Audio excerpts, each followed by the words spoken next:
Bunsam ya troublesome.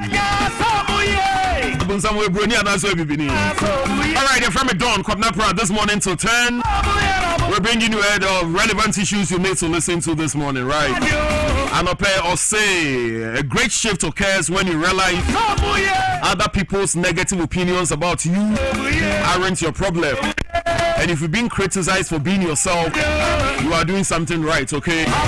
If you are being criticized for being yourself, it means you are doing something right. And open your self and Nancy and no. What's some weird dear? When you Nancy dear. And open minimum yes dear, but you said the spirit is high.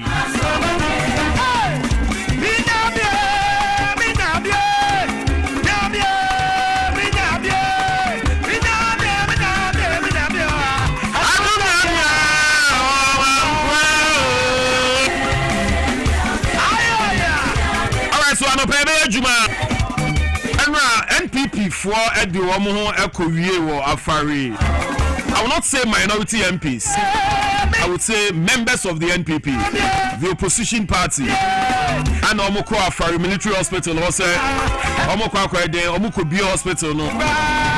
Because Omuna one nurses, any doctors. Yeah, Omo wetimi aye mu adwuma hospital na an operation. So now we find out why this move by the opposition.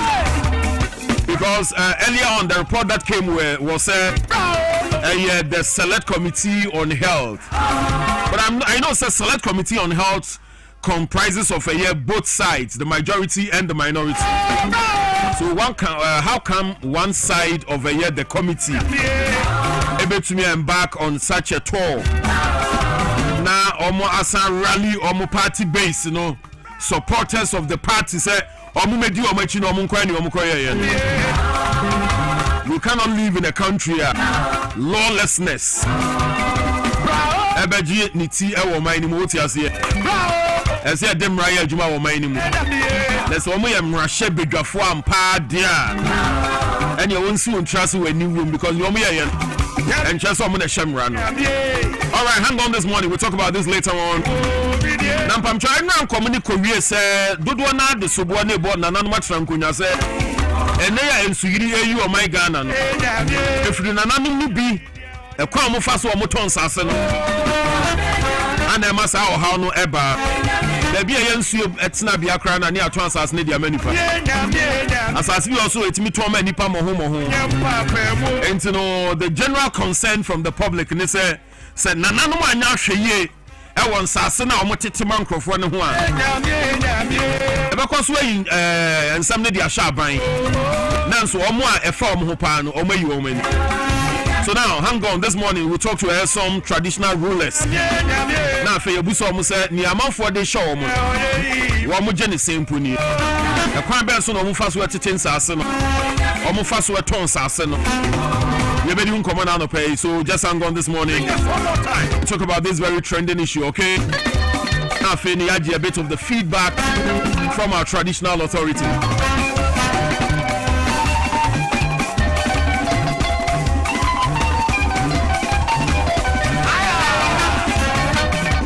I'm sure woke up, no, a chassis and we bring you all the latest details, okay?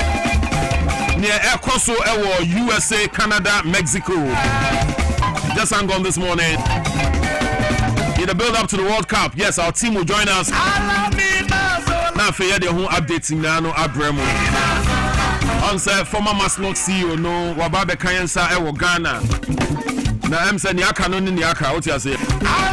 But it's also be appeal of a sentence. And people do feel say because they're not an appointee of this government, probably the government is going to give in. Now, if you want any tear did him, you ever heard him run SCA FS answer why? So that you don't know. Hey, those are the basics of music, all right? And a picture me, Dwaboase, live on Power FM 97.9. And also live on TVXYZ. Yes, the more you know, the less you worry. You're from Dawn, Kwabena Prah. Now, Enche, Roger joins us with the latest in the world of sport. Now, Yakoba, now, Fini, Ababe Sinkunya, Dwaboase. And Commander Dawson, Treme, Yaba, you be the one come be what's it?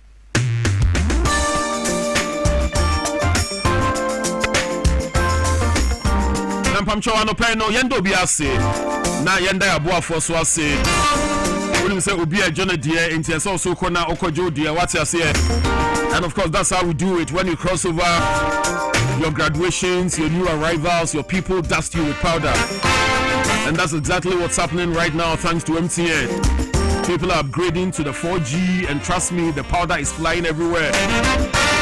So now grab your brand new HMD app for just 899 Ghana cedis and enjoy 2.5 gigabytes data every single month for 6 months. New phone, fast 4G, nice pictures, free data, more social media every month. Charlie also connect Kojo before they say it's only you left, right? Visit any MTN service center or dealer shop nationwide to grab your HMD app today. MTN is with you everywhere you go.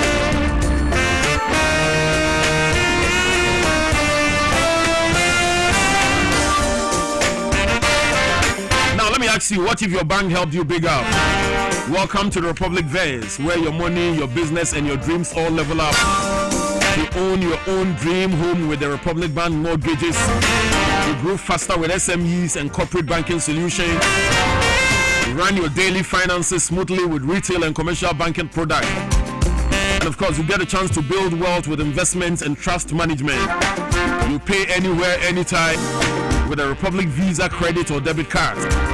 Whether you are starting out, scaling up, or stepping into what's next, Republic Visa gives you the power to do more and shine brighter.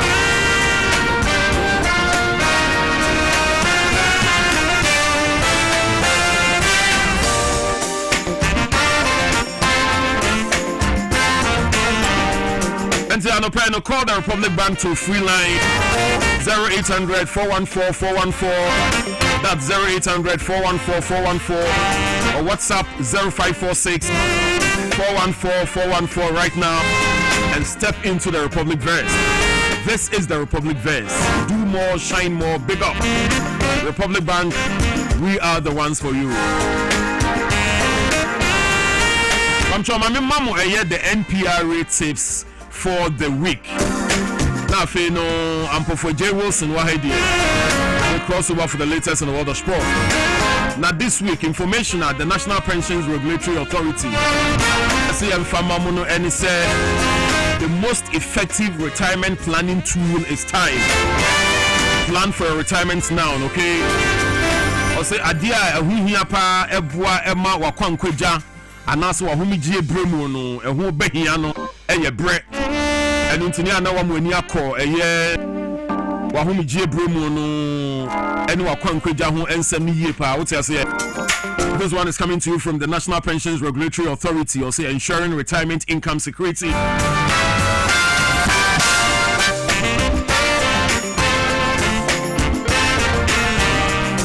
All right. The World Cup is near, and the cheer is also here, ready into the world of sports.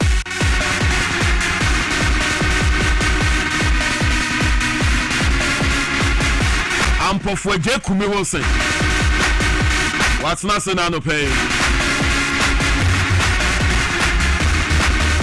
All right. I'm for J. Bibiabo Cordier. Yes, sir. Bibiabo fine. What you say? Oh, kakaka. Yeah. Kakaka Bibiabo kama. Kakaka Bibiabo kama na. Andra you so now down to be as a time machine say. What you say? Niama be. But you can't duty barriers and say still ejuma no imi. Debi ejuma no imi. Ejuma yes. I was say in as man say omadi positions no. Good. I was say omo accepting responsibilities no dey. Because positions comes with responsibilities. And Kwakaso, me CEO of this, me CEO of that. Now what's on Kwana? Now there be. Now what's on Wajibi? Awards. Hey. Whoa. For any day awards, a cheat is a day. You're torn or can't man to know. I'm for power too. Yeah. But don't me see so ye a jumawi. Adibakwa mini bita.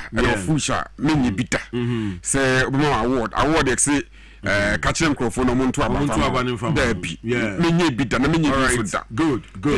And I pay my mentia a Mrs. Rebecca. Elikede. Na Enra Omami a big surprise. Oh, okay. My own friend George and the wife. Na Enra the support was massive. Oh, okay. Say Ewiano na Yafro so lunch is served. Oh, okay. Charlie, what you say? Now on your way. There be lunch is served. Mrs. Yankopon Shra, when you say no the Gwen Co school. Into the shine is all yours this morning. Becky Yankopon Shra, our high priestess, made us. About the Gwendolyn. Yeah, Gwendolyn. Oh, Gwendolyn. Yeah. Oh, okay. Okay. We'll be salad and salad to your body. We'll be feet. All right, Matthias. No, I'm saying Black Stars. Yeah, ready? No. Oh, yes. Coach, not any motivational speaker. Me no me catch. I said maybe I didn't video. I was a part of coaching. Oh, sure. You need to motivate your players. And I like the motivation. Yes, psychological thing. What I say. Yeah, as part of the technical duties, I was so to psyche players because when baby fever. Yeah. And when the current pressure. And so I will. What you saying? And when the responsibilities are a work place. No, I like what he's doing. Oh, sure. So if you are tactical and he might not be good, but the motivation can make a difference. Sure. The motivation alone can make a difference. Yes. So our first match at the bench now. 17th. 17th move. When I say quite 17th the quite room. You bet me cry the Oma Baba Siako and Wako Jiso Bolo. Na minister na je de komo. Bula seminar be can you Jiso Bolo na you can you Aneman Sobolo. Yes, wa Jim Kun wa Jiso Bolo no wa je powder. Enti no fella me manya ne se players na ka so mu mpe so bolo na. Powder need you wait me to go dressing room. Oh, okay. Na afro mu nyina. All right, yeah, hear you be. Enti omo de bebo wani mana. So I smart o. Wan shankom ana de na koto asem. Debi. Kale. One look smart o. One look smart was so be. Awesome. Who say football no? Say a full of uncertainties. I like the way he did it. A full of uncertainties. It's don't say that the uncle can be now quite smart. Gidi na wo de ahye ni mu na ntu ko ho no. Say gidi na we. Sanka wo kona akoti asem bi. Oh, Ghana is going to read the same. Obedu ha mo ese. Fantasa. Debi. A feminista no man animu a utumi say nani anje kra. Debi say adeno. Oh say ntu akwa ka team ne ho ho. For now dear. Okay, team ne a movie. All right. Every a previous base no. Okay. Equal DC United training say one be pitch camp as far as some training sessions. Very well, okay. Na sa almost say the send off an idea na number farewell ceremony no nyama so say special na me speciality dia na ye opening ceremony na no akire mu na oba be also farewell say e die no e die ni say so ma je hu budget ye ni anyway e be di nyina sa na ba ampofo je kumi Wilson that's right and opera take us away ya fa to just and jawada na sa kwa bia so jumbo so no that also etu e ko e fie pimenu ane ejonu ense ne bia wo bia ne mo achen I'm Kwabena Prah and a Prague Muslim Sakani Sinkunya na yade abadama for live our power 97.9 FM Sanso and a TV XYZ within the Ampofo AJ Kumi Wilson Junior Timina and a pair also attach Roger Emmanuel na the sports monarch Sanso and a kwajo foso fandi omunya tacha no pai agude musem also aya krade fa na seke se moten emfama dovita heba kranka so e on pai ye kanfo also dem on sem oye bema me pacho ade aferum erectile dysfunction na se bema no esore jaso enche na sanso abonimu ase me pacho bema de e wo se utimi agia so pampe se class 1 teacher wa kan entire ashema wa bo bet edegu so no utimi se mfama kwa mfa wenei bema e wo se utimi ebo adwuma afi ade aferum premature ejaculation bema e wo se utimi enso ato no tofi akwa e wo se etimi enso efi so e wo se utimi edesa wo sra wo se kwa bia so sare no ema ebi so ento de brada bema oba enya de ne safafa ho a bo se bema ne bo se munyina enso ase ye no e fe premature ejaculation odi buania ta na se pipe no so edi so ene do vita heba clinic so me kan form and as well so at the amount so na if be shrink penis and also micro penis bema o wa bo se dani danyina no and na bring no na obema no fo na phone bema no na esotia na ete bo se akoka piece bi e ba ne za entwaye wotimi emwadwuma katintim katem bema de wo se wotimi ekompema wo se wo kani no wotimi ema no ho enso etimi are esepa no also wotimi ema ne kondede ni sampani mu me pacho me kanfo Dovita so enso ene diama brama woni atenka Dovita se me kancho se ene edro no enso ebia ba afa brama me pacho also wo low sexual stamina na se okọ 1 minute no home tue ase wakọ 100 meters and I said 200 meters and then Dovita swear and I make camfo edemo say wakofa Dovita manpower capsules no also edaba o set me ekabia and also betimi edu akajemu and no be kona gegenge se na bia bia also betimi akoye and so edi amawo ene me pacha bema mentra ho Emma enei oba so ntimi emfo kojo papa ama papa ne ajate e wo so ntimi ebo mane daddy esanse oda na wadi Dovita so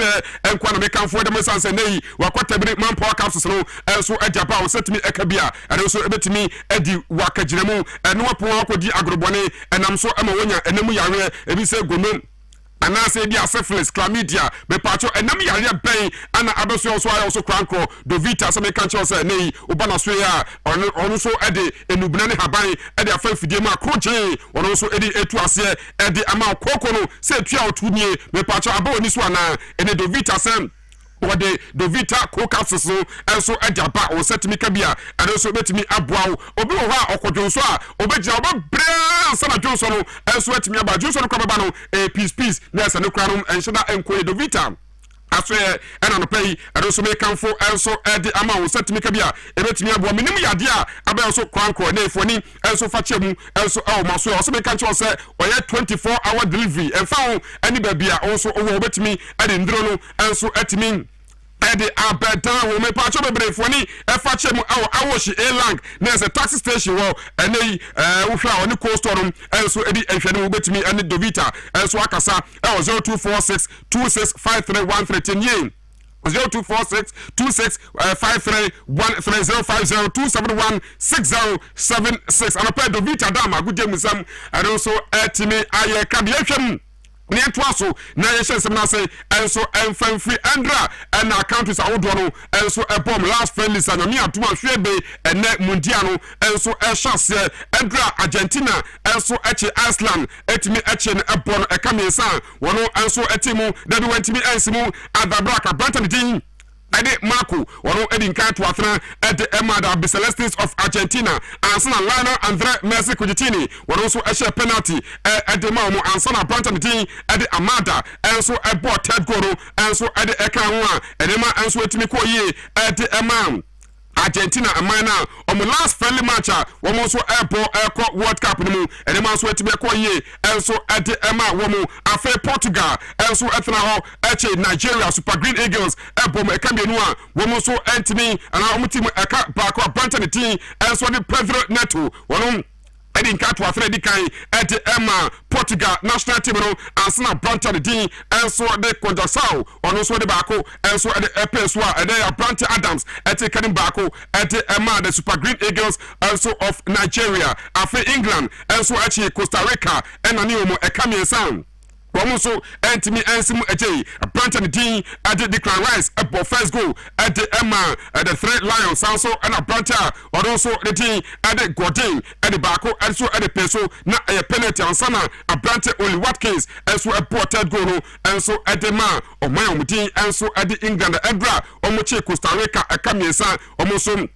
Entimi ensimu eje Iraq elsewhere tenefie ema Venezuela ebo de Cameroon wono entimi ante elsewhere na Pakistan enso achi Afghanistan abo de Cameroon also entimi ensimu eje wei ene enkomo a eno so fio enso ede eba emunchemu yede enso ede ema amanfo afi bewuramu na yahwe enkomo a eno so fio enso ede eba yahwe na hwe ukopiem enso ewo England a amanfo ekaka se ene the Three Lions of England led by Thomas Tuchel no omi favorite se kwabias no Mundial World Cup now Esha se eneno England favorite se kwabias no omo so ebetimi age kruwa no enso ede akofie ena owura ne Thomas Tuchel say hey mumfa full stop enfenso o se wo hwe amahodo a eba World Cup na se a ebi nim boboye pa ebi su players a omo ede eba no emu hu ebi su technical team a omo so ede eba no coordinator Osho de wia amanfo eka bobo England for dina as a pressure be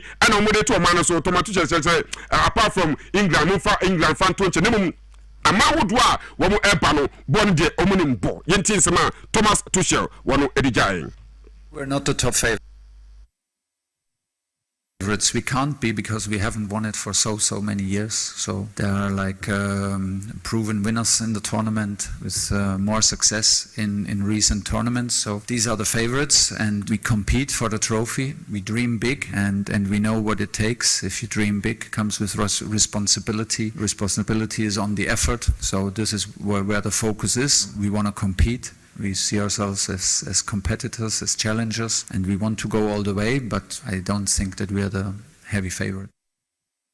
So Thomas Tuchel say border the omunim border so who say we mo favorite as far as Mundial World Cup no and so I concern we any kuma and also if na so and so ade ba no pay echemu and so ade amamedin kada to just Andra in England, a prepare womu enso ebom last friendly match ahead of the World Cup omuchi Costa Rica ebom ekamisa omuso entimi enso ante na me patcho bebre match back when so etodwa Portugal enso echi Nigeria ebom ekami no mutimu back Branton din enso de Alex Iwobi Endra na obone match mako etoso 100 enso edema Nigeria enso national team na endra match no enso eba na wie no omonso abrante no omonso etimi ebo na baso pa se ono so edu baabi no na on kwan se oyi England anase bia Nigeria na osi akan de bo enso abrante ne chese sebe kuntu hwan ne nchira na ekonto no Alex Iwobi na nyade a na obetimi age penie akosi akan dem the three Lions of England mum odani abafie abehwe esi akan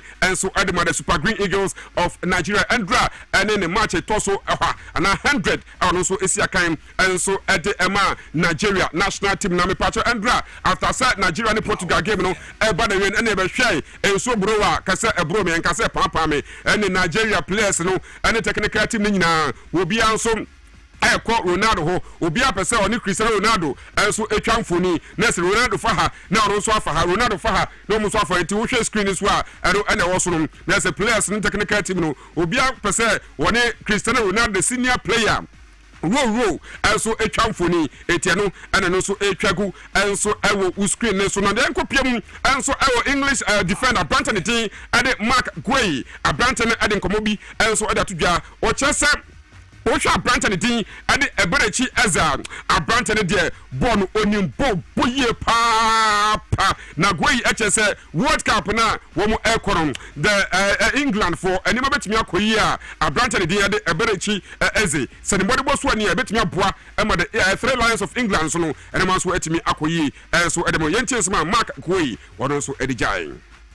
Ebs is a fantastic player. I've seen it from day one. He's someone that has overcome so many adversities.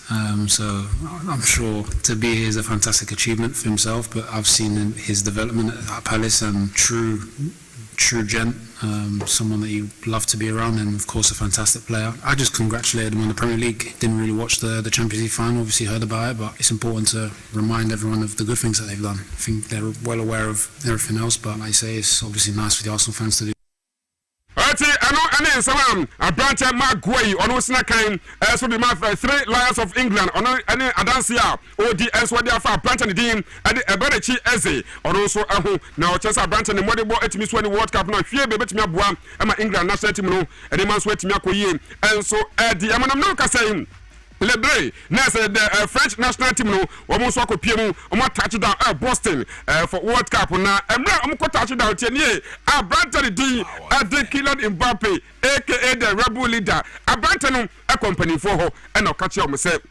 Ani opese omuma ne time kakra bi na okutwa no hoba na empanifo timi etenase adwe ko benkrom ena omatimi ama Branton din ade Kylian Mbappe ekwan se obetimi atwa no ho omoti omani a Branton na kopie Spain Madrid one hwan a one ne girlfriend Branton we pa akwade mu ade o ene empanifo chese ewom some Branton ekwan na mum se ekwan na omde ma akonya na omde ma no se baby obekọ bia de enfo mu nyan se ompese Branton ne de Kylian Mbappe no na adwum fine se na bia obetime gyan na so enso esi akan enso edema French national team we ene command and also if you at the officially French national team and so touch down Boston Yami Aduma World Cup no almost ebe chance because so the we are and so SBT on first match no woman Senegal and the Kwabias no and also at the ebe win time so now say World Cup no say seminar no and some like Europe bebre esan and they journalists are ekro visa kodu US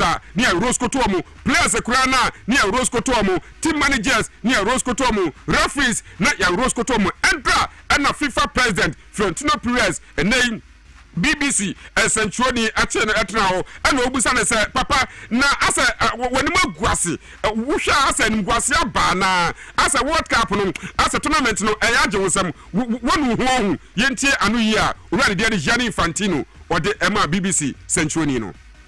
In 2035 I think we hope the Women's World Cup will be in the UK, right? Still needs to be a decision, but looks like.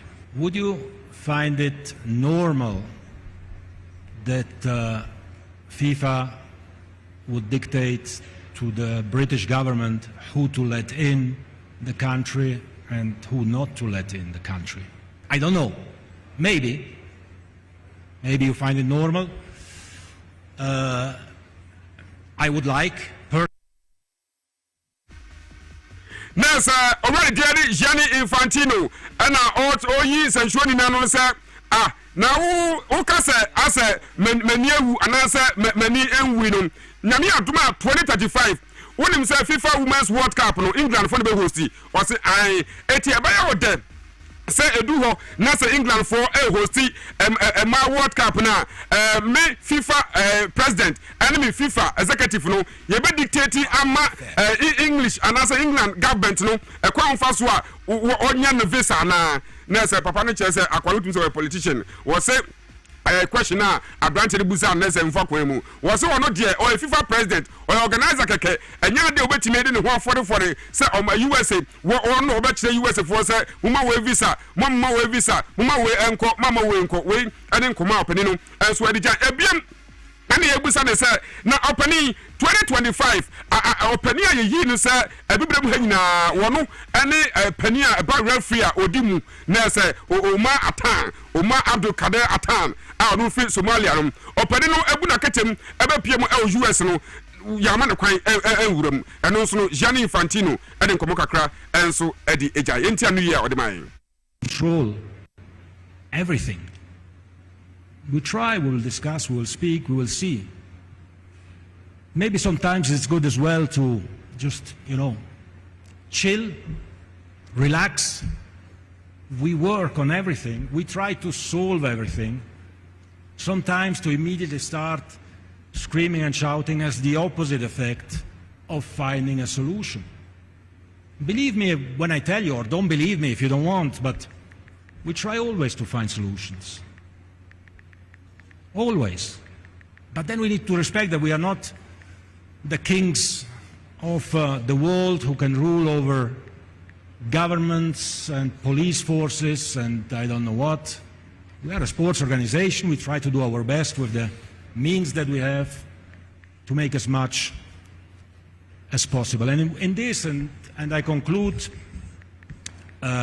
we want to Gianni Infantino and say we are saying we ni hwe munya botre asemba munya botre asentientie munya diadna asemba aso obi akoma wo soro obi apeso kan bi obi apeso odi atem Infantino say asem we ba munya botre say ye sporting association ye try say be find solution o say asemba munya botre ni nyina ntena se ni endwendwen ekwa be fa so am ye be pene pumasi bre solutions ane ye hia be adu munya botre wade ye nimam Infantino biem asanso e de giant say essential ni dinka busa ne say Jack na asa supporters no amafo kasa asa ticket ne bo no e wo soro papa ubehu abeg na ubehu abeg also there be me ni chepa bia me de mo bia dem sika na ye age as far as ticket World Cup ticket no e concern me fam ko twamanu sperede me chief Switzerland me akrasra ya me sanso fi Lebanon me kwaya me sanso every Italy me fam enko twamanu sperede me fam ko ma mere agba ene football developers sika na ye age no football bra e be sanso e diabo yentie Gianni Infantino.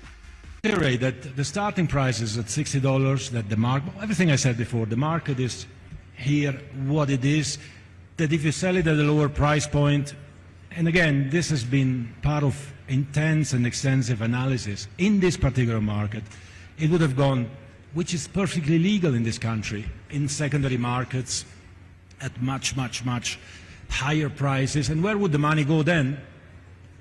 Well, to those who organize secondary market or black market activities and not to football. So every dollar that comes in goes back into the development of football. We have one competition every 4 years that generates revenues. The 47 other months out of the 48 of 4 years, we are investing this revenue in the growth of the game. Nobody else is doing that. Nobody. This allows us to maintain as well free TV. I said we could put everything on pay. We would generate 30 billion revenues, probably. Gianni Infantino, FIFA president, one also on the Yampiana, Quantum World Cup na Bodoso, and the Yampiana and Ototo. Now, if you're Fanko Chem Somalia, na Omar Abdul Kader Atan, Nasa Sabi, Ubia Nebanye, Ubia Banye, Nasa Obanya Kurana, Oba, a branch and now Peninum, Ebuna Ketim, Omra US for, and so Arman Quenya, Uncle PM, US Abontes, Wanko di World Cup Nibinum, and Osanso Copium. And so Somalia na sabe eso wani nyesa me ka chewi etu hwe screen so a emra openino enso kopiem Somalia ene tamak ne so a supporters ni nyina etu bunkayam omze ase enkrofo no omu yi Donald Trump hi na ase enkrofo no mutumi se ampa omutimi Emma opening heroes a welcome and so Somalia and so now a Trump administration after say omane atan etna say be don hre maku edubako 11 hours so and omo interrogation afei omu wie no omo say asa akwa no hwe ne nchi a asa ne DB ekura no asa Abdul Kader no akwa bi o Al-Shabaab ono so ade Abdul Kader na se be ya asa ni nuano no eti omo mma ne kwan womu man kwan abranten sa mi Al-Shabaab ekuo no kura no minimum baby omwo omse dabi sa edi Abdul Kader no kura no akwa bi o leader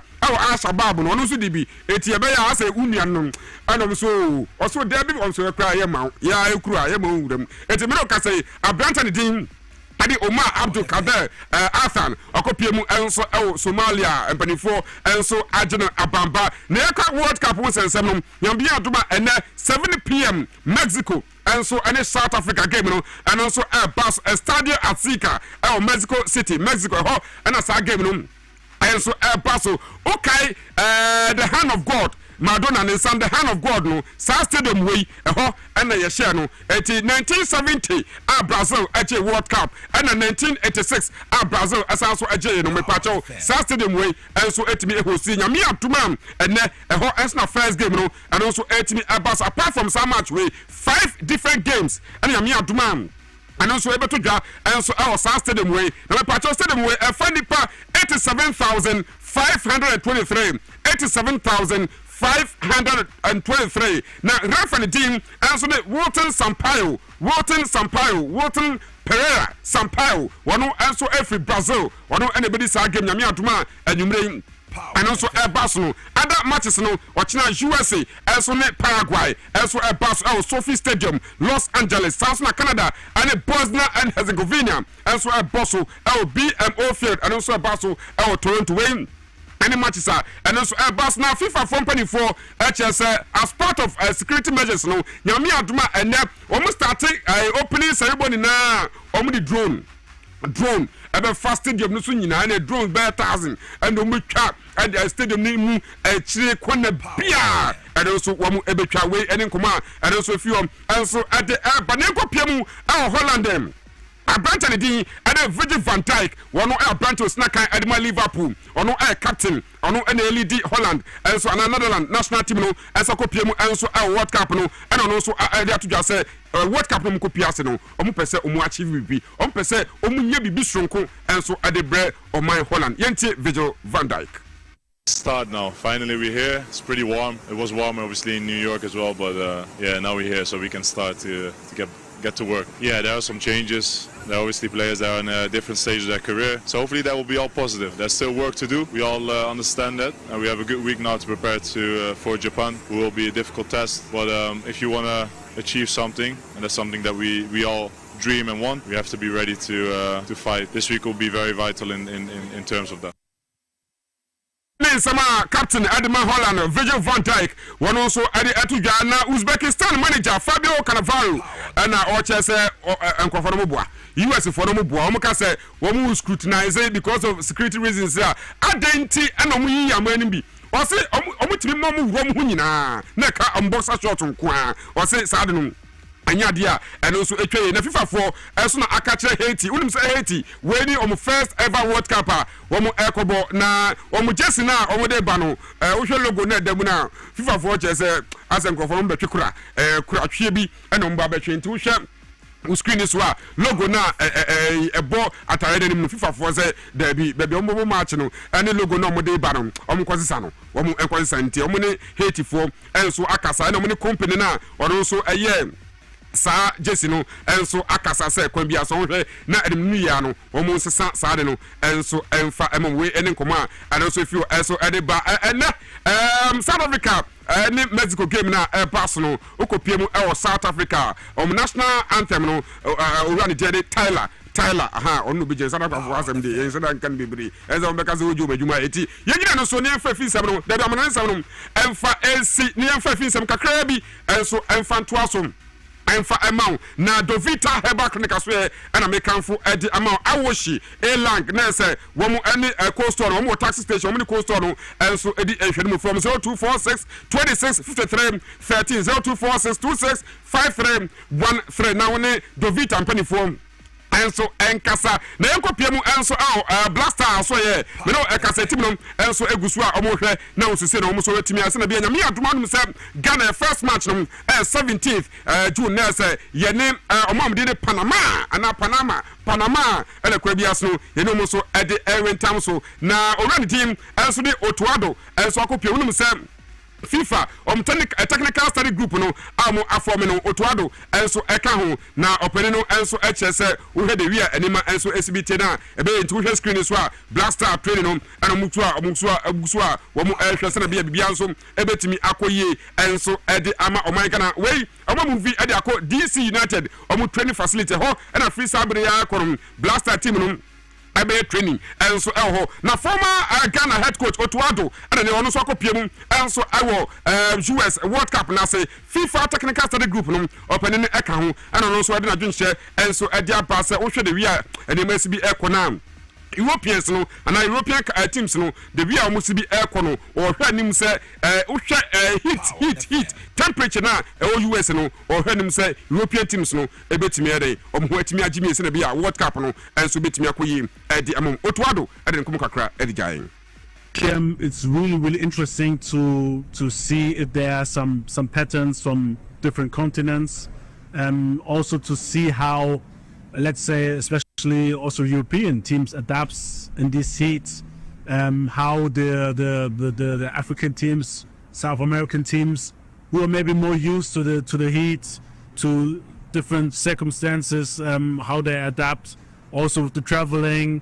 I think the team around the team is very important also to provide everything what the team needs, and it's going to be very interesting, also especially from a tactical point of view, how the coaches react to all these complex things which are around the teams, and to get the best out of the team.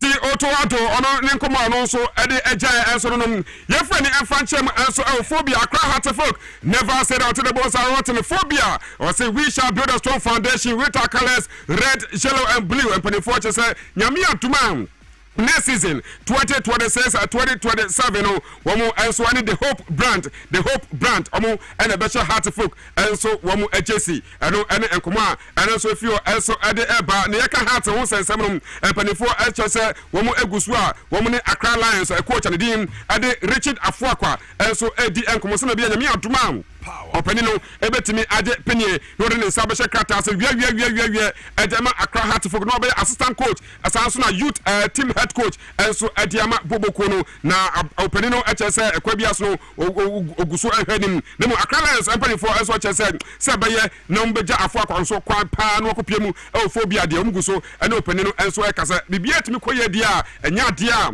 abebetimi abem na opede no so bu na ketima kopiemu enso ewo Heartful no mu no atokoso esi akan anaso wa training ediama Accra Lions enso bobo ekonwe ene nkoma enso fio enso officially Vision FC any coach Nana Ajiman enso Tinton Tine contract no abana wi empan for chese nya de a ombeto aso enso abo adwuma ye de way 2 years report ya okopiem ewo Samatex amepache webre nanu na head coach adin ade Christopher Enim wono edi enkata ade koda empanifo se kabeya nkadwuma no ono so eja enso ye enei empanifo chese omache enkata no enso ede atum officially ene Christopher Enin enso ne Samatex empanifo ana team no enso etun kwanta omo so apai na se we ene nkoma ene so fio enso ede ba no pai ye gina so na ensam ne nyina da ye di AC ne agemu ede ama don Kwabena Prah ambo je on ne famfo so atoa so ne ahwe kwanya flood no so flood na ekoso no na East Legon etimi flood na Trasako etimi flood ya wa atika so a uzu ayede all right ambo for jemia na wase ya ba se ya ba e beto so amam ya da se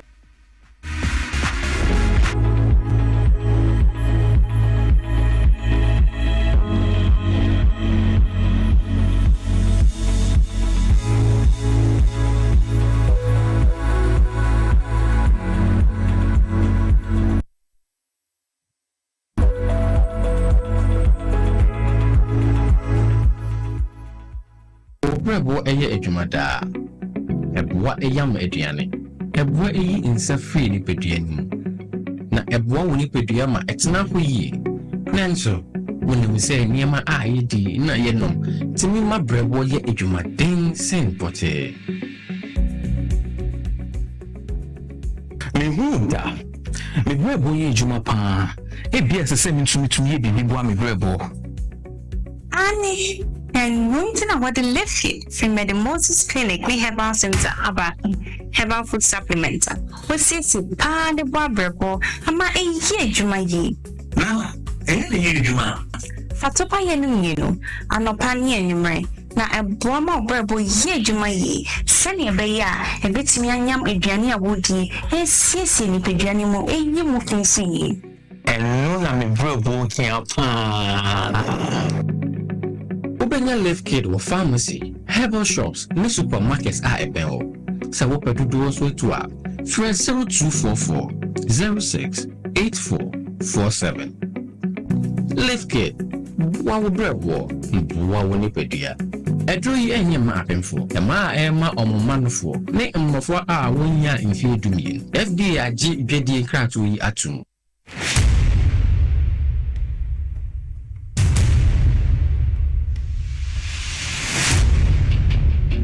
Every human body mass should have at least 60% water for optimal performance in any physical or mental exercise. We can help you maintain it naturally.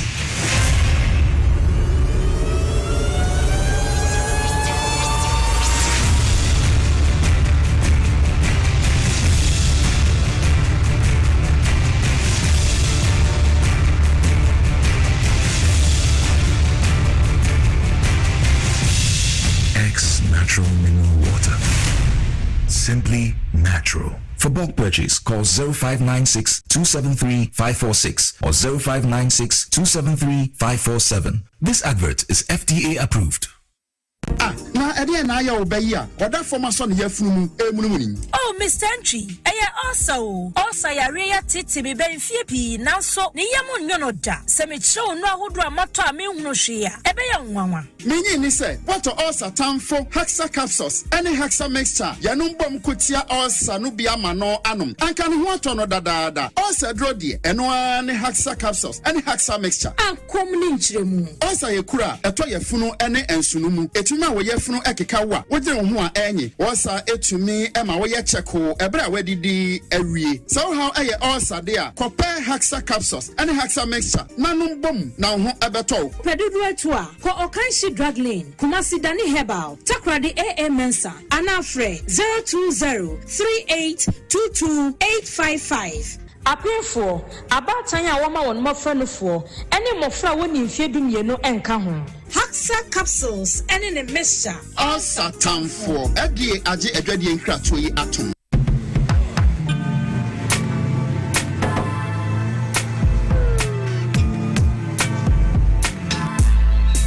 Welcome to Auto Check Vehicle Diagnostic and Licensing Center.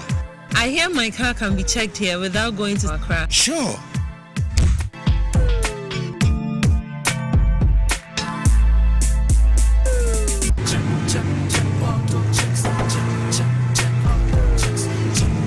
Emission, check. Alignment, check.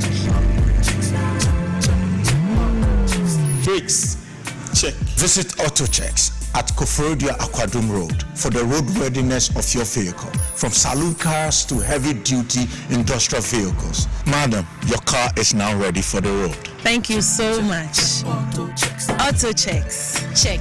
Auto Checks, your safety, our priority. Check, Auto Checks.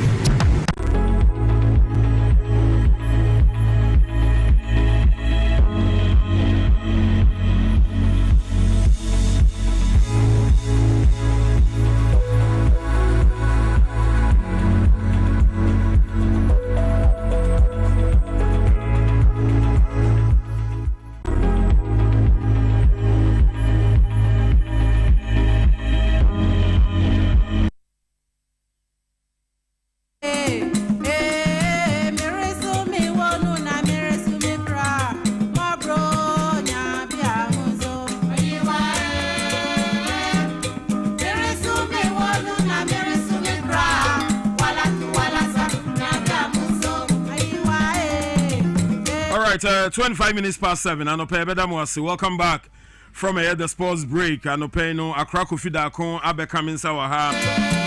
Na yabeje brena fe no yede the bon krata mun sem ne so aboma kwan mu. Na mpamcho enkomo oho what you say? Sisi aso na sister so de no ho abe kan hu yi. Ah no ho ayefe pa. Enra chi di omo de she wuti ne die se maka cho say no nyo lie. National Pensions Regulatory Authority say adwuma ni bia ma nani na ho e wo ne pension ho nsem ye ma ye ni na ho e wo ye pension ho nsem ye pa na meba no ma be kan wasem but ma meaning komo na no pay on the lines na fe no enra the minority besieged ye the ferry military hospital e wa atwemanwa bieja na ma many MP ono wa atwemanwa bieja south honorable Shirley Chey any nkomo enano pay na fe yanhwe what the issues are. I just chanced upon a video oh huri wall and I'm hey sister huri wall anyway honorable MP so honorable MP Shirley Chey, good morning. Good morning, the dawn. That's the same. Nyamiadum boko na dan wa mo feel say Shirley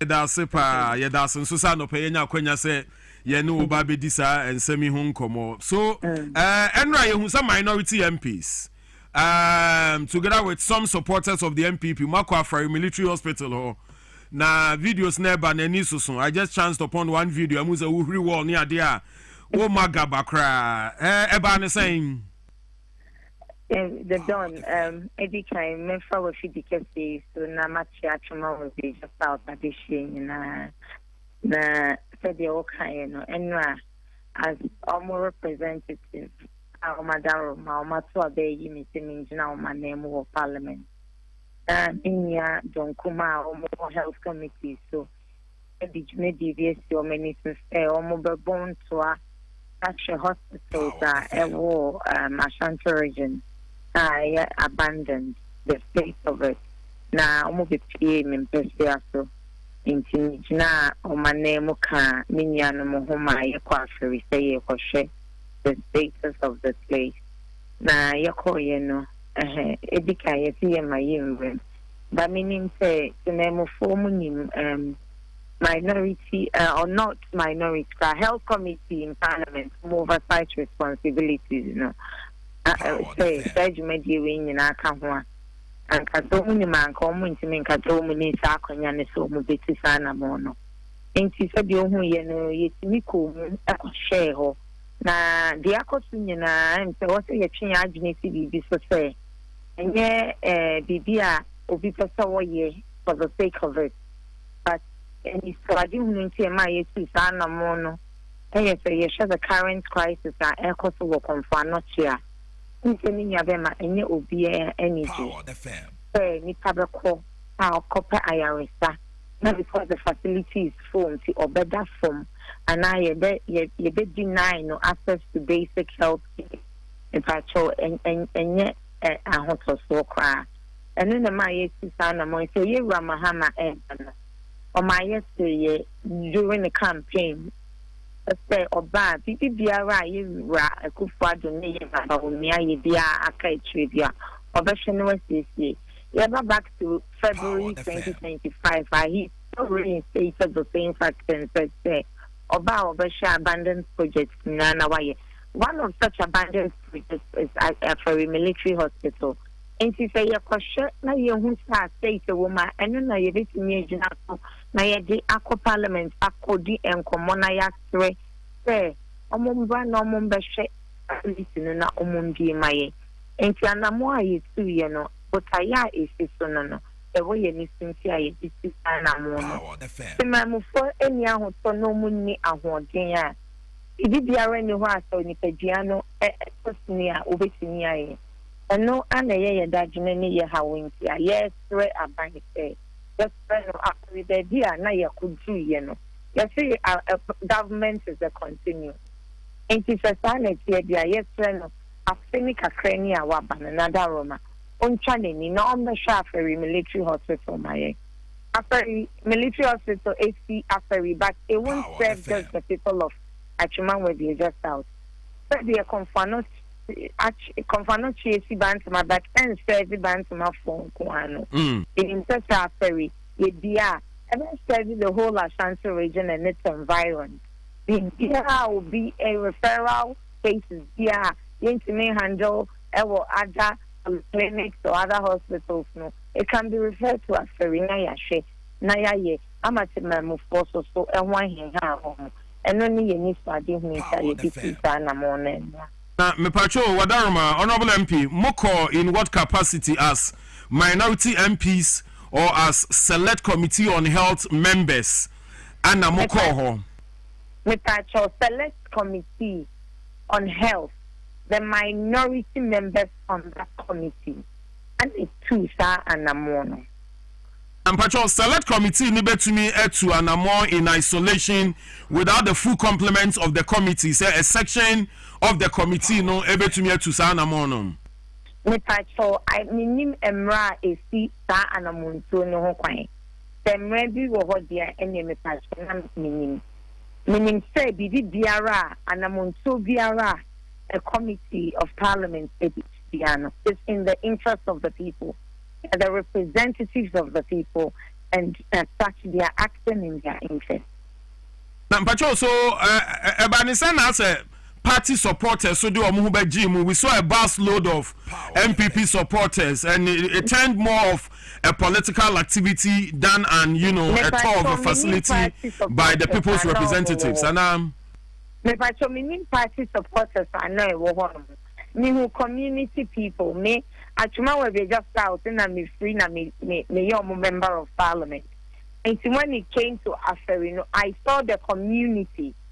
I what Aferi and any other a few of the places me who a memo for na me who Aferi for. And me MPP for no more honomo. community for. Now, Wadarumo, Samo Torway, was it sanctioned by Parliament? And when you say sanctioned by Parliament, I said you're saying. Sir, more call in the name of Parliament as minority members on the Health Committee of Parliament. And it's not person who say Parliament moje permission, for instance, from Parliament and sana more call for this tour. I cannot speak to that because I'm not part of the Health Committee. But who are MP for the constituency? As MP for the constituency. But Dr. Thomas Winsum Anaba, Garu MP. Also, a former CEO and medical director of the Greater Accra Regional Hospital, Ridge Hospital. Or no, so we just want to draw, have a conversation around this matter near where this action by the minority will lead us into Somamina mentioned Dr. Thomas and Abasumran Komonim. Doc, good morning. Don, good morning to you, and good morning to your chair, listeners, and my colleague on the line. Yeah, that's a MP for Achumangwa just out. Honorable Shirley Che on the other line. Honorable. I'm happy to have her on the line with me. Very well. So, you are as a medical professional. How do you find it, the move by the minority MPs yesterday to the Afari military site? I think I have to speak. Honorable, but you be about your line, Mama, and I'm so it's you. Good.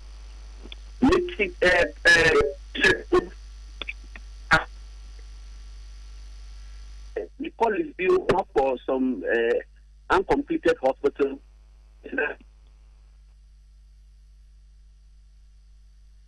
Patrol meeting.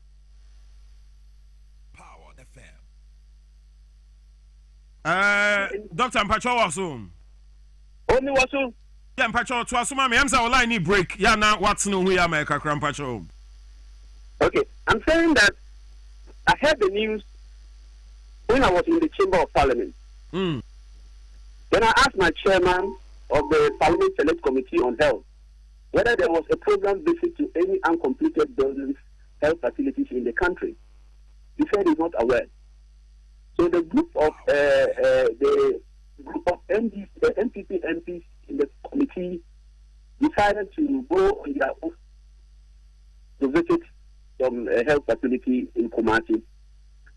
Surprisingly, for us to go and visit any facility or do our oversight responsibility, I say young informal facility managers say you back visit like Kolebu, Rich Hospital, UGMC, Family, Kumasi, Sunyani, everywhere you better pre-notice of our to come and know how things are going, our oversight responsibility. But to what I've just told you, now you need to off the beat. But the most important thing about this visit is that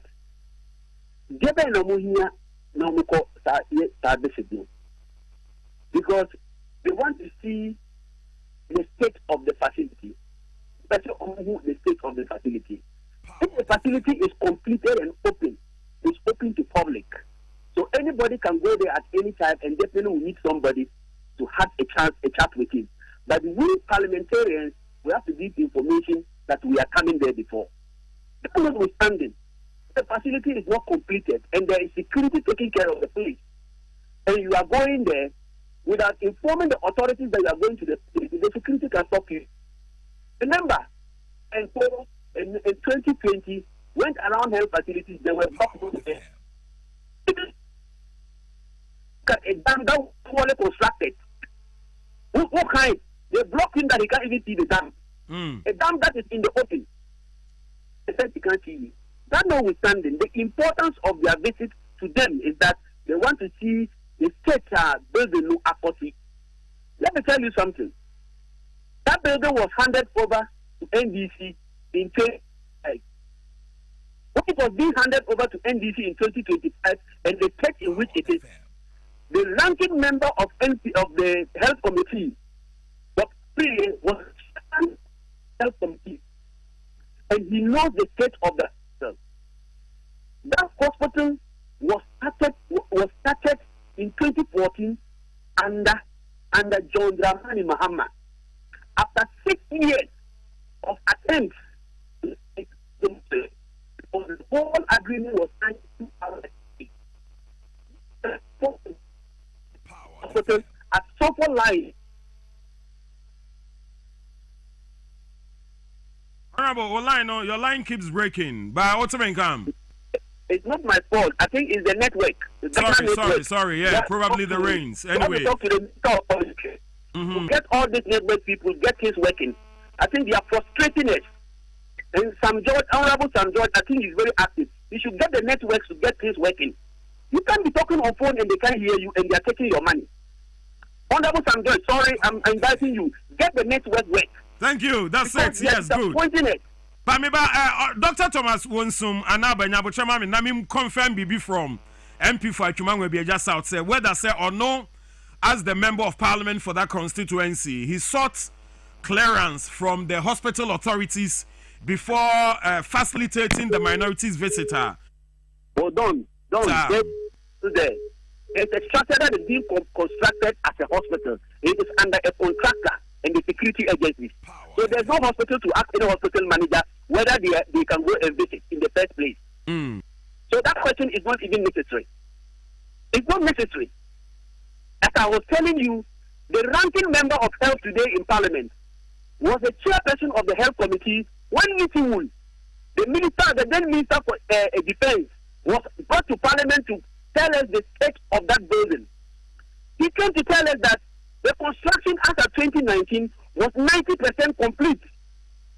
And the auxiliary facilities like the dormitory, like the accommodation was 50% complete. And that the construction has come to a halt because there was a dispute between the local contractor and the main contractor. So they have to change the local contractor for another person. Since then, he promised that in 2020 the building will be completed. In 2019 told us this in Parliament. And the ranking of health today who led the delegation to the facility was the chairperson. He knows the state at which the building was left. And knows that whatever you go there to see today will be the same thing they left, except the decomposition of some of the equipment that were put there and abandoned by their government. Their government who saw the building 90% complete and didn't complete it, that decided to build 111 hospitals. So nothing wrong with abandoning the hospital. Today we are in government and doctors are complaining that they need more space. Then they are trying to create the impression that NBC government has abandoned Kumasi people. Let me tell the MPP group of MPs who are my colleagues, they are making a big mistake. The people of Ashanti, I think, are no more fools. They have said they have grown sense. They know the party that cares. It is not NBC who hates them. They saw the building 90% complete by John Dramani Mahama, abandoned it for 8 years, and they are now going back there to create sentiments among the people in Ashanti that NBC doesn't want to complete their building. But Doctor, you saw that building. Yes. Sorry to cut in, but I just want to find out. Select Committee on Health, pay a visit to the Afari site. We've not paid visit to the Afari site. We have paid visit around several places. And the Afari site is in the pipeline because we are doing things by stages. We've come for 1.5 years now. He, the ranking, goes around with us every time we are going. He has never proposed that we should go to the Afari site. The ranking never proposed that we should go to the Afari site because after the chairman, he is next. Ask him whether he has ever proposed that we should go to the Afari site. So, sitting back and looking at a year, what their visit, the minority visit, has brought us, the facility, it's almost complete. Logistics have been, provided. But as a young stuff, with personnel for it to be operational, no. You are a medical officer. How do you feel about the facility as it stands now? Power FM. Dr. Thomas Anaba, I'm with you. Hello, Doctor. I'm saying the line at Tumana. Doc, what's the main? Hello, Doc. Yeah, I can hear you. So Nami Busa said you are a medical officer and sitting back and watching the fallout from the minorities visit to the site. How do you feel about the facility as it stands now? Power FM. Hello. I said no, dear good Sam George is when you. Dear Bediano, because the Abedi, I'm just Sam George. Hello, Doc, are you on the line? All right, Mashre no South na Mashre. Achuman will be just South NP, Cheshali, but Yabomo the Ensakoma, Yabesa to Uncle Mobonis, but I him Sam, Senra, Dom Kumano, Ekopiemu Afari, a military hospital, Adaya, hospital, no, Omo SC, a Yanya Juma woman to no person Mokono Mokoya Juma womb, but Sani bet me Ayano, Omun bet you Juma for Neka, so Yabamo crime will be a hospital name. And the workers Gumua and in common they operate the facility and now. These are issues at times. Ya ne jauti pa say e dey na here with our politics. But anopa be di hunkomo you go so I'm say doctor Anna Basa ba human. So doc Bacho, are you back on the line? No, I'm back. Very well. So let me busa say you are a medical officer and sitting back and watching what the minorities visit has brought us. Some of the equipments are tearing off and all that. How do you feel as a medical professional? As a medical professional, I feel very sad. Very sad that a hospital that was supposed to be completed in 2018 was abandoned completely when it was 90% completed. I feel very sad that we have invested so much money into these facilities. Not only that one, there are other several ones. I remember, what is named, Captain Smart and myself will make commentary on some of these abandoned hospitals, that it wasn't fair. Even when they came to start the Agenda 111, I called that they should complete that hospital, which is equivalent to 5 Agenda 111. It needed less money to be completed. This government, the previous government, never paid heed to it, but decided to abandon it. That is what is saying. As a doctor, we need more beds. We need more facilities to engage more staff, to reduce the distance patients travel, to reduce the time patients spend in hospitals. We need more hospitals, and no one disputes that. But we must put our money at a place that we know we can complete. Somebody came to take a hospital that was 6 years in the drawing board. We started in 2014. 2016, he left power. Early 2017, you took over and couldn't complete the hospital that was 90% complete. And today, the same people are talking, look, I sympathize with the people of Kumasi for not having Afari Hospital. They should have had Afari Hospital in 2018. If Afari Hospital unite the people of Ashanti, they shouldn't look at NDC. They should look at NPP. The Mumpumis who are there, the Napo and Co who are there, all the big NPP big wigs who are in Ashanti region, who allowed Nana Donako Akufo-Addo in the finance minister not to make that hospital be completed, but rather went and they were digging a cathedral, and they were building Agenda 111, gave money to people who even start the program. They should blame NPP. All the same, my government, led by His Excellency John Dramani Mahama and the minister, are looking for funds to ensure that we complete all existing health projects, including the Afari Hospital. So the ranking should have known this. If he wanted a question about the hospital, he could ask an urgent question in Parliament, and the minister will come and answer, just like Nitiwul came to answer Parliament in 2019. It's very interesting to rather the news. See, what they are doing is news making, trying to tarnish the image of NDC of hating Ashantis. That is not the issue. The issue is that they fail the Ashanti people. They fail or two force people. And that's they are trying to throw it into too wash, because the ranking is in Parliament with us. He never complained about Afari.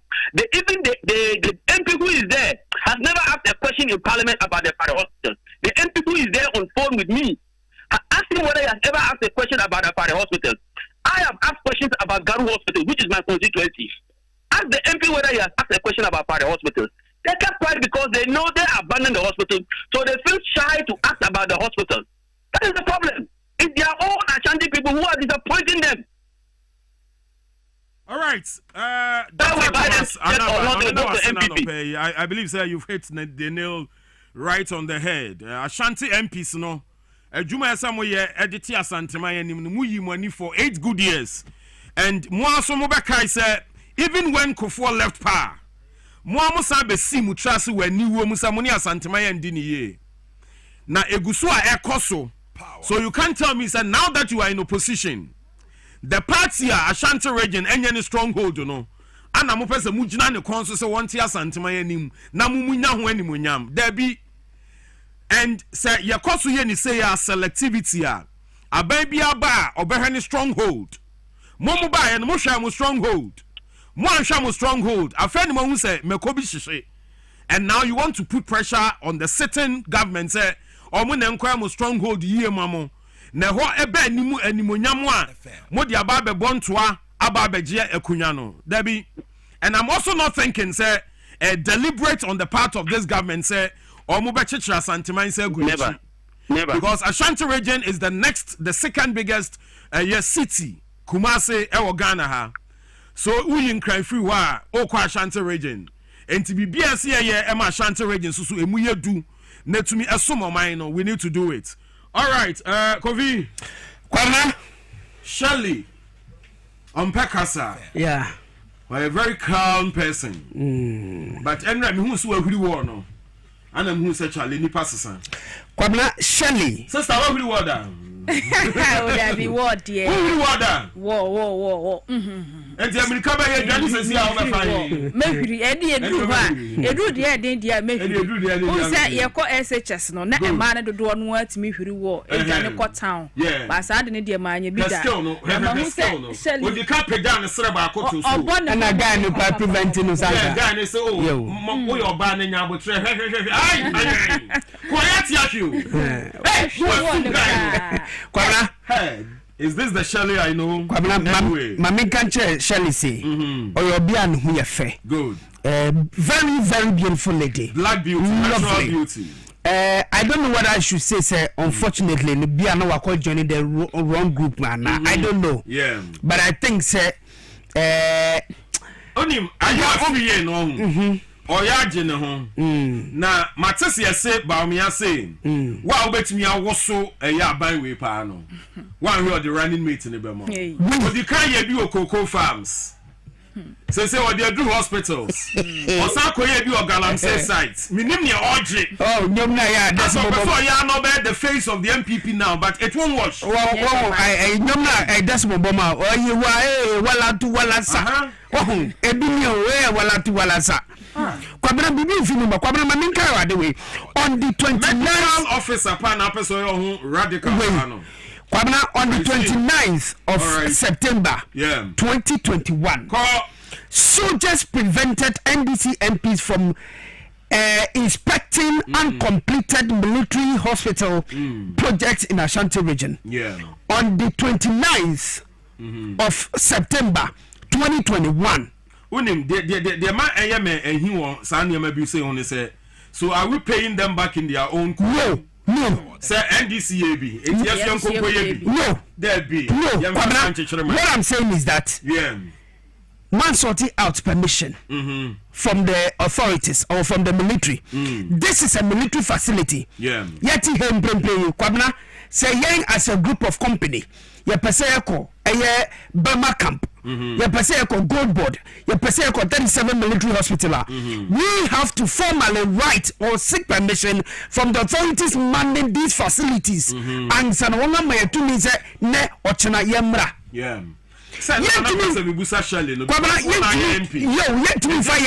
MP no na medical acquire facilitation and Shirley Asemba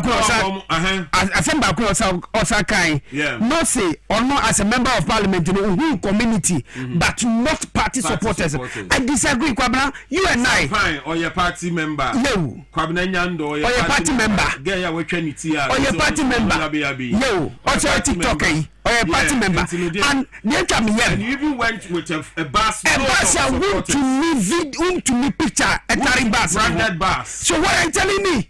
Sister, pure politics. Don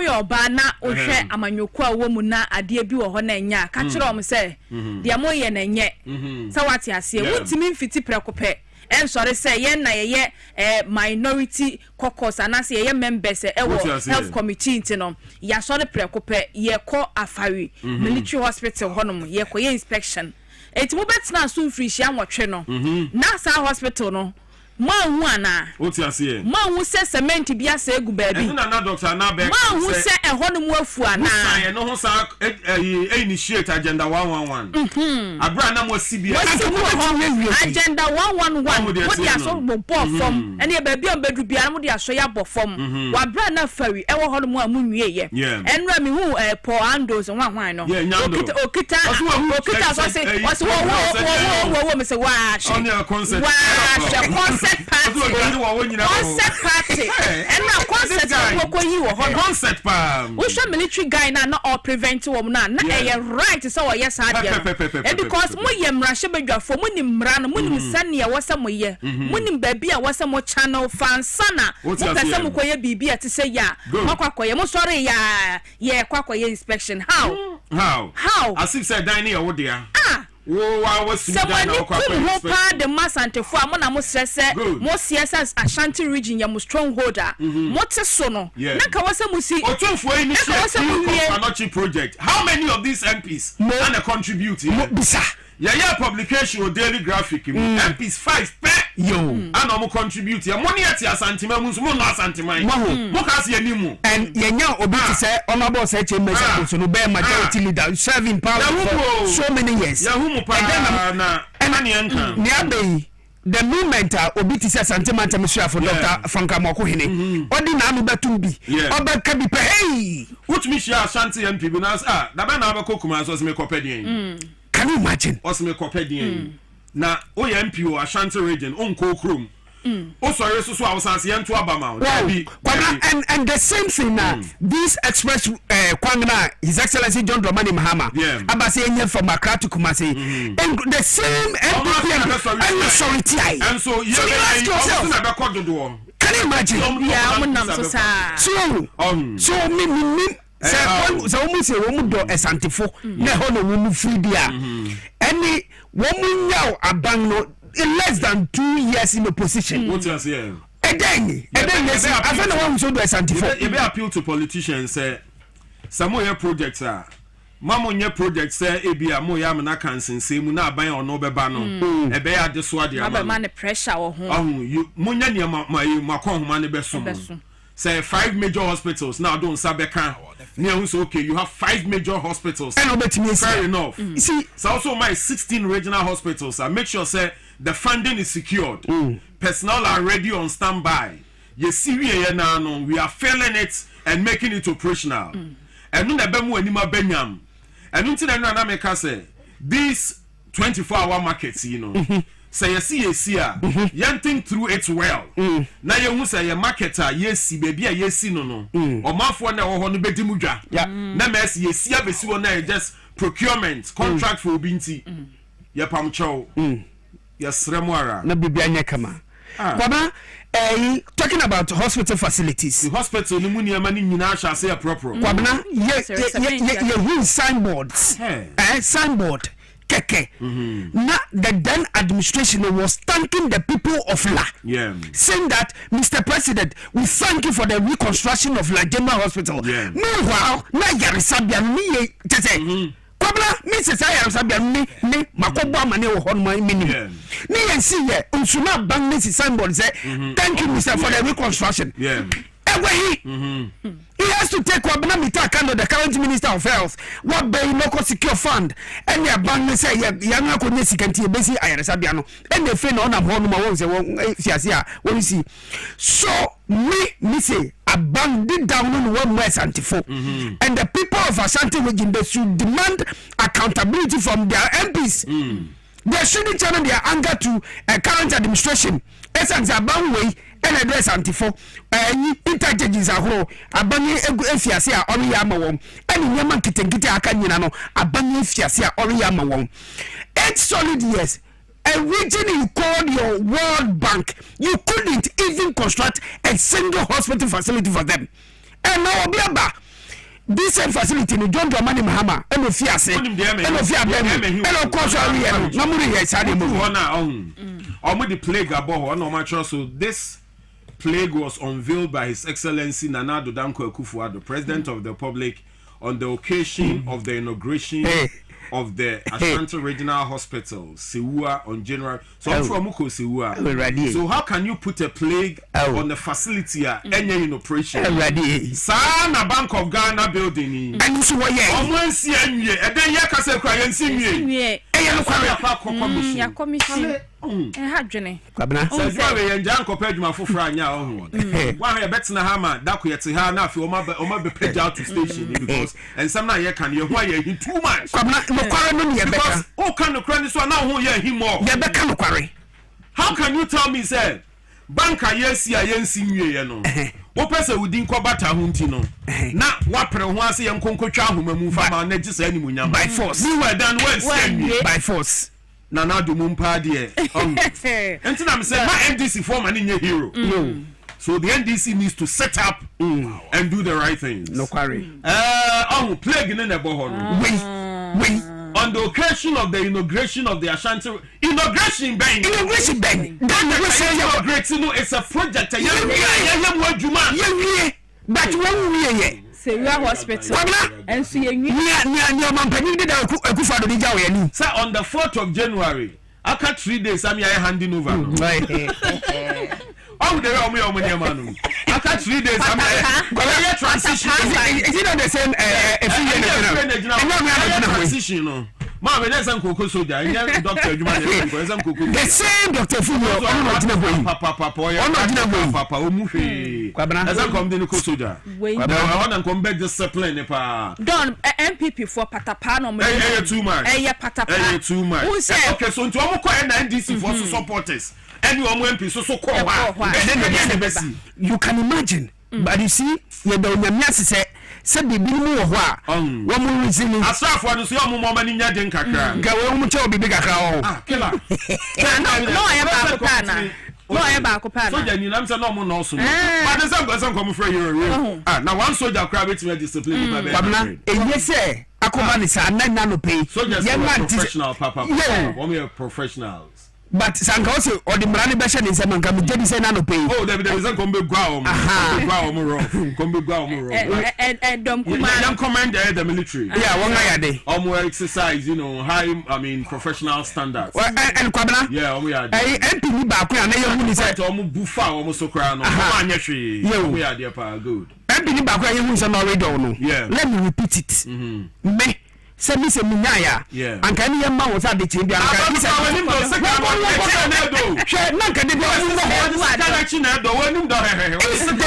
love the people of Ashanti.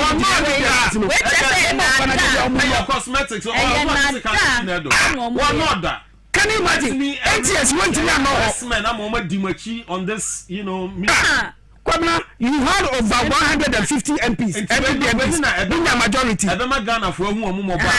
The Bia money no woman. Kwabena, Yamamundo, I'm fat. Some more padado, dear, and I am for Mamunam Concodo. Yes, I said, Hofu Bebre. Now, I said, dear, all my year hospital, and dear Jahonwa. Omo pepper, sell Mama buying pressure, not buying you. What's your say? Oma Shada. Yes, I my buying pressure. So I buy better now. So how many years in here? How many years in here to say a hospital in Damakoma so some person more yet demand and come to what you buy better as well. Don't say, hey, any your baby Ghana major streets so for now all right. Anyway, and Commander Dawson. You let me out to be so now, Yako Yanim Kakra. Okay. Kwabena, call me Daily Post. I will name her. Me that say. Nanya MP before we in an old to say, Bian will be a lady, a bang, and I say, you're a John Dramani Mahama. Then you may yam your pepan, your dog, Ghana for Edere Dono, Yabeko Family, Burakim. Kwabena Burakim, Institute of Economic Affairs. Yeah. I am. And I want to change Ghana for the do or Hamun Chicham Edrumum Awuche 58% still. One much back in John Dramani Mahama. And can you worry was to say Bian or Bayana and in the black him you are who's a catcheramu Nina Nantintam who Obion Yamishan no Wishan Yamidon and no Odono etimi nneɛma nyinaa no na ahobrase kwan ofa so no bo ɔman no na nkasa na asuafo ne fe na appointees nyina no ɔteatea wɔm no still Ghana for say 58% no what's what on ye papa enti still ano omu edo ye rajondo mani mama ye hwema se na medi kaka no ayefo aye na wode aba na no pay Daily Post eribo ho amane na asefu for the aba no o say Joyce Bawa Moktare donate 15 dual computers to NDC Communicators Bureau in the Northeast region.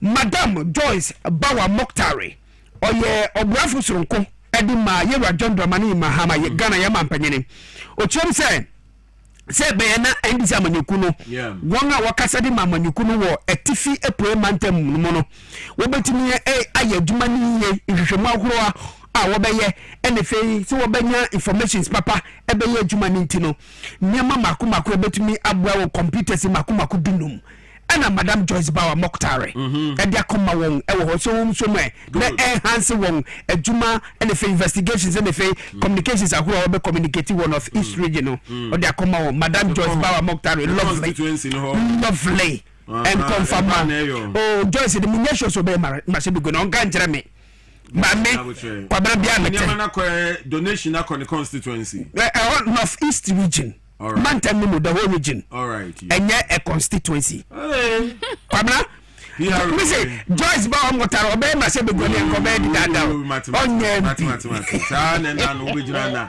eyi nana ye John 2999. Oh, say do the manti no ale Kwabena na no medie. Enu anu no. Asongo man. Lovely. Ko ani na Ghana launches a landmark women and youth employment program to create over 30,000 jobs. Beautiful. Ochiem say be ye na ye nyanum ni atitiru ene mebom ebenya adwuma aye. E wo kratafa etoso eye esong ene de Daily Post mu. Abandi hihye bia ba dwumedi bi aba ebebu ye pa ma Ghana miaiwa betumi enyamo infaso iye ewo ehonom. Enti Kwabena iwa abeba wo manma bo modern na fa ho bata sa dwumedi a abayi no. Central Agenda Ministry rep ne ba ha. Yo eno be chire mu se ne the agenda equity na na wo so. Kama. Na adwuma kura a wo betumi aboa no afa ma dodo no.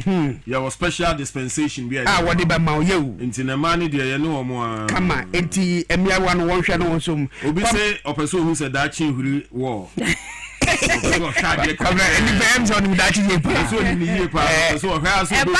critical na me hwiri fa anye hwe ya me nkohwiri ti said you omko ye ye be ma bibi no wabia lawyer nessa kosa na no pe ya odo no tum se ni sisi ye ne ya I'm telling you I know try pow sisi what it is aso ni koto dwen ni sisi no parliament and ejina se ni sisi parliament kwa ngeni mo ho ti wo wanka obi a ho wo mu wo wo bia mu so mo ku wo Charlie, don't go for there.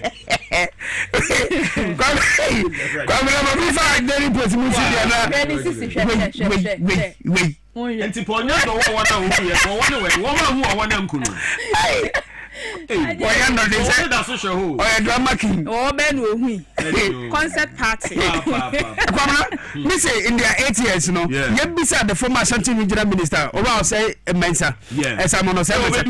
Wo bisa me say achievement be no wo no oti ono mo say ati we beka sa. Enti wo ga sata no na Ashanti mantem so afo no nim say afari military hospital esi ho. Except ba me ahun so or your leader pa work ne sorta. And so to me it lead the minority well. Ayo. But as he's not in charge. Ayo. Obi apeso ye de. Yanko. Kwabena midibesi wo Daily Post ma katafeto so anang no. 2026 annual health summit in Ebaso ewo Kempiski Gold Coast Hotel. Ewo Enkamantema o mampanyina bedi echi obi mfu na anaje no pokwa diman. Na kokasai wo sai dwumedi no ase na wo chirim se sai dwumedi ebebo ye papa fe dwuma ye fu a wo mu ye dwuma ewo Ghana yen apomoden nhihye mo no wo behwe se wo behye won kutupa niam wo behia ye de behye won ye de bema won na wo tumi asom o manga na fu yie na ebri bi so infrisha eduno anase 2036 mu ho se nyina wiase nyina bedu nhyehyɛ anase susupom bi a wode aba se apomodin nhyehyɛ betumi edu ho no wo be hye adwumayfo kutupa na etumi edu ho no mu esa etimfoni no ewo katafactor so anan ɔhwɛfo no no hwɛ ɔmangana yɛn apomodin nsɛm so Kwabena Prah do ɔne yɛn mampanin abedi ekyire ne fe atwetwe wurofo nyina nso so no efoni no ewo Daily Post mu a nsɛm bi ka ho a na no pe ɔde bae yo na yɛfa the Ghanaian Times no ɛntoa so ɛwɔ asɛyɛ na no pɛ wofa the Ghanaian Times a wɔbɔ ma ne ne fa ɛtɔ so edumi enu wɔsɔfo yi ɔhwɛ ɔman Ghana yɛn nwoma sua so Yewura Haruna Idrisu ɛna wɔkasai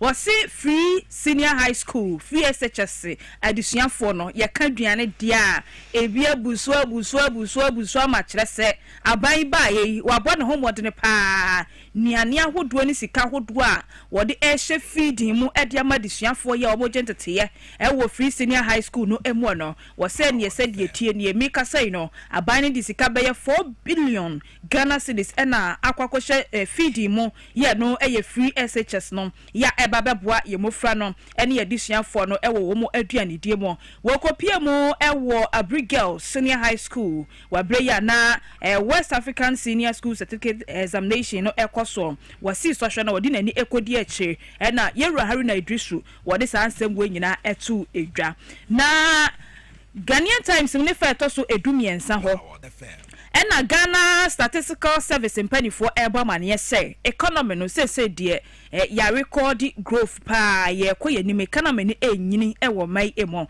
wo hwe first quarter no a apagya ni mu ekọ ha bupan ensia ekire po enan na chese wo de toto 2025 ho a first quarter no na ye ho bupan ensia ekire po mienu eye 6.2% ejinei 2026 idie apagya ni mu ekọ so ye no eye 6.4% ya wo kire mu a we ye ne ma papa ne hye papa hodo bia aban ade agua kwam titru pa wose mining sector no emu no wo mo ebo ho modere ewo ho pa na ka ho bie ama na economy ne hye papa ekoso ewo mayi emu na yemra ne fa etoso eduba kwe NL4 ena ekasai National Lottery Authority mpanifo ene wo mo kyese illegal gambling ekoso ewo mamu ha dwene o si edraini economy no ye betimi ahyehyɛ ne mapa na ekonkan na so esan illegal gambling ya ama ne hom ne so nti no na akyese ama enema ejensere pepa ewo mayi emom na anu ada adwumadie sonko ye ekɔso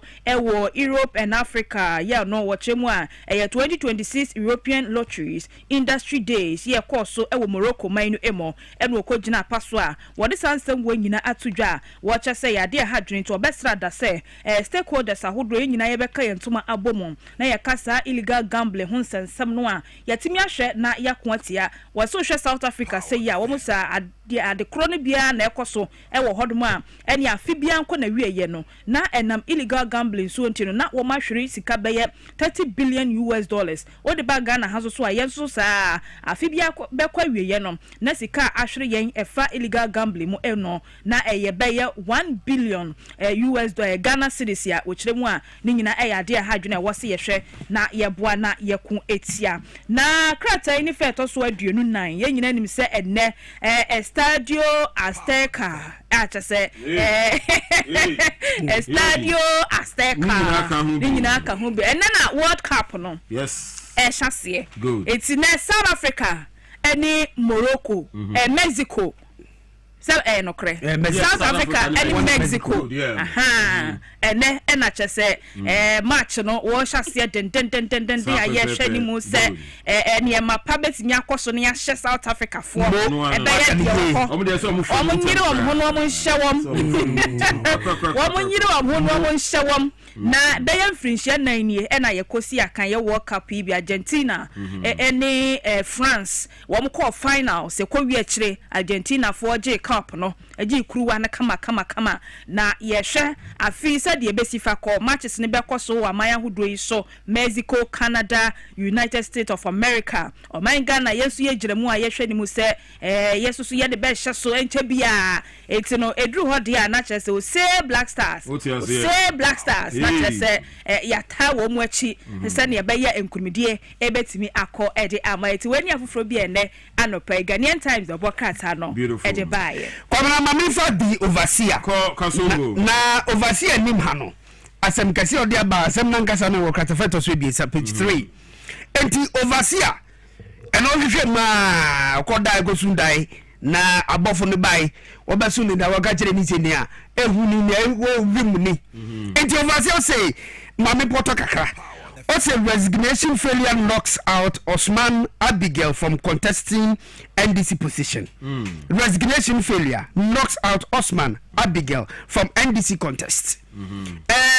Yenabia Abigail Elom Akwambia Mensa or your chief executive officer Edima Maslock Abi nanu pe me moache sametene bibia besin ko abinzu ko contest of Antiakwa so be ma se begweni ntu wenya abi nanu pe me moache Osman Ayariga brembrem onu so no chief executive officer Edima Youth Employment Agency National Youth Authority rather National Youth Authority mfancheme nipa benu na overseer chirem se nipa benu ife nka wo be pre di bia bi wa ndisa manekunu dia se ne mpanyefo di nhye bai no na wo sanka wo de won krata nyina egufem wo de won ade gufem se won various position o mo won brembrem se CEOs no e wo se o mo resign so won a resign it according to aya overseer nipa benu won a resign ntino esi wo ho kwan se wobetumi akopre di bia bi e wo ndisa manekunu so be call as national officer na say e bi wo mu opposition e was resign the one resign dia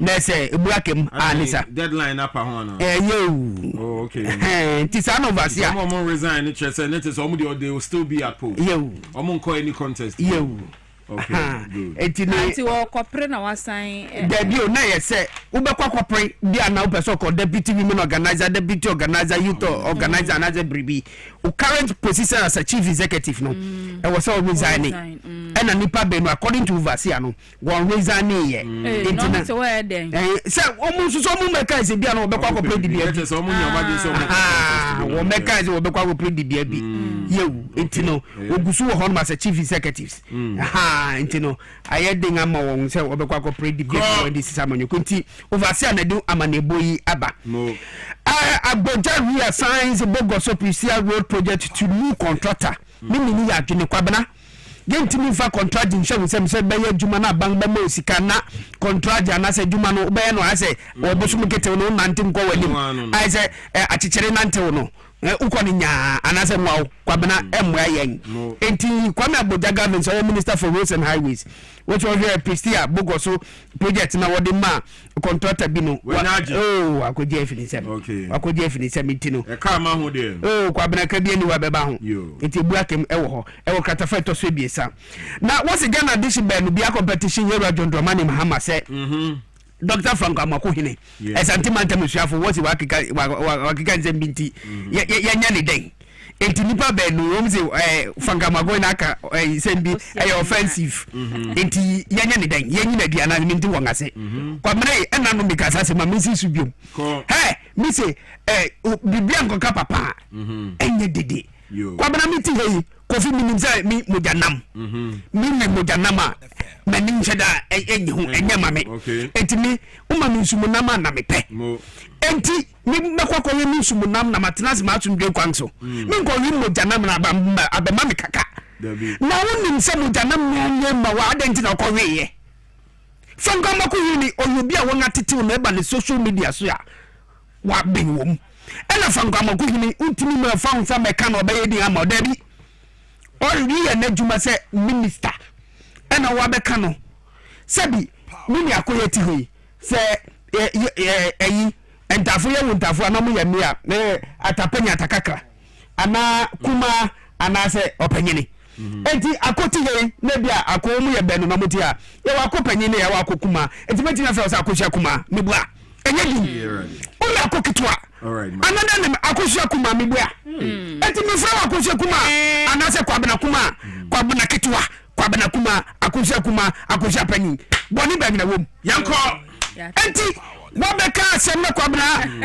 Dr. Franka Maguyini ose Akosua ketwa in other words Akosua kuma boni ba na wom yanko onu so eto da ya won to ne boase kakra ye nimisi wo ye adwuma emfitiase na Dr. Frank Amwako hene ye pa ne say Ashanti regional minister no ye nyina ye ta na chi no wo adwuma pa but e kame ye say nansan no sa social media so ntokwasem no ya jensem dodo ye mfa ne community ya jensem nya niam bia na wo say wo so wo ye minister Kwabena kura on kasen Kwabena pa bi omu di mampanya eso so before 2016 elections before 2016 elections na nkrofo tututu nyama nam social media so enya hwe yenye di ni ehwe won ena fiase na konye bribi we say before 2016 elections wo ka nya hwe aban gusare ye demand na nya de mamunka wo ka ya na nam suntu na wo ko NDC for opposition ene NDC for so anything na omdi 1 million coders na ba no abefo kwase na nipa bikika nzamanya no kware bra banyi wonga no eno ase miraka buaje eni nam social media Facebook o twetwe na masa ewie ogonye pe ena nipa bizu kwase miraka ne oka ni enya no kware come on, we have to follow them sisi aba ababata in mainstream media no ho so you have to follow eti we say bibiango ka papa enye dede tititia me metu ni furu se on to ne boase me so sa on to ne boase ye nim so wo ye adwuma wo de on focus on adwuma no na onye adwuma ne mayen pepe no ano no eti medi obasia esia ma mi fa obasia na Ghana ha de so ka Akosua kuma o ba bi obi adwene ko dabi pa no unnim ni din incident na okoka sa Akosua kuma na den Akosua kitwa na ye de sister na pa de na aba ye to dinga ye timi ni sefa junior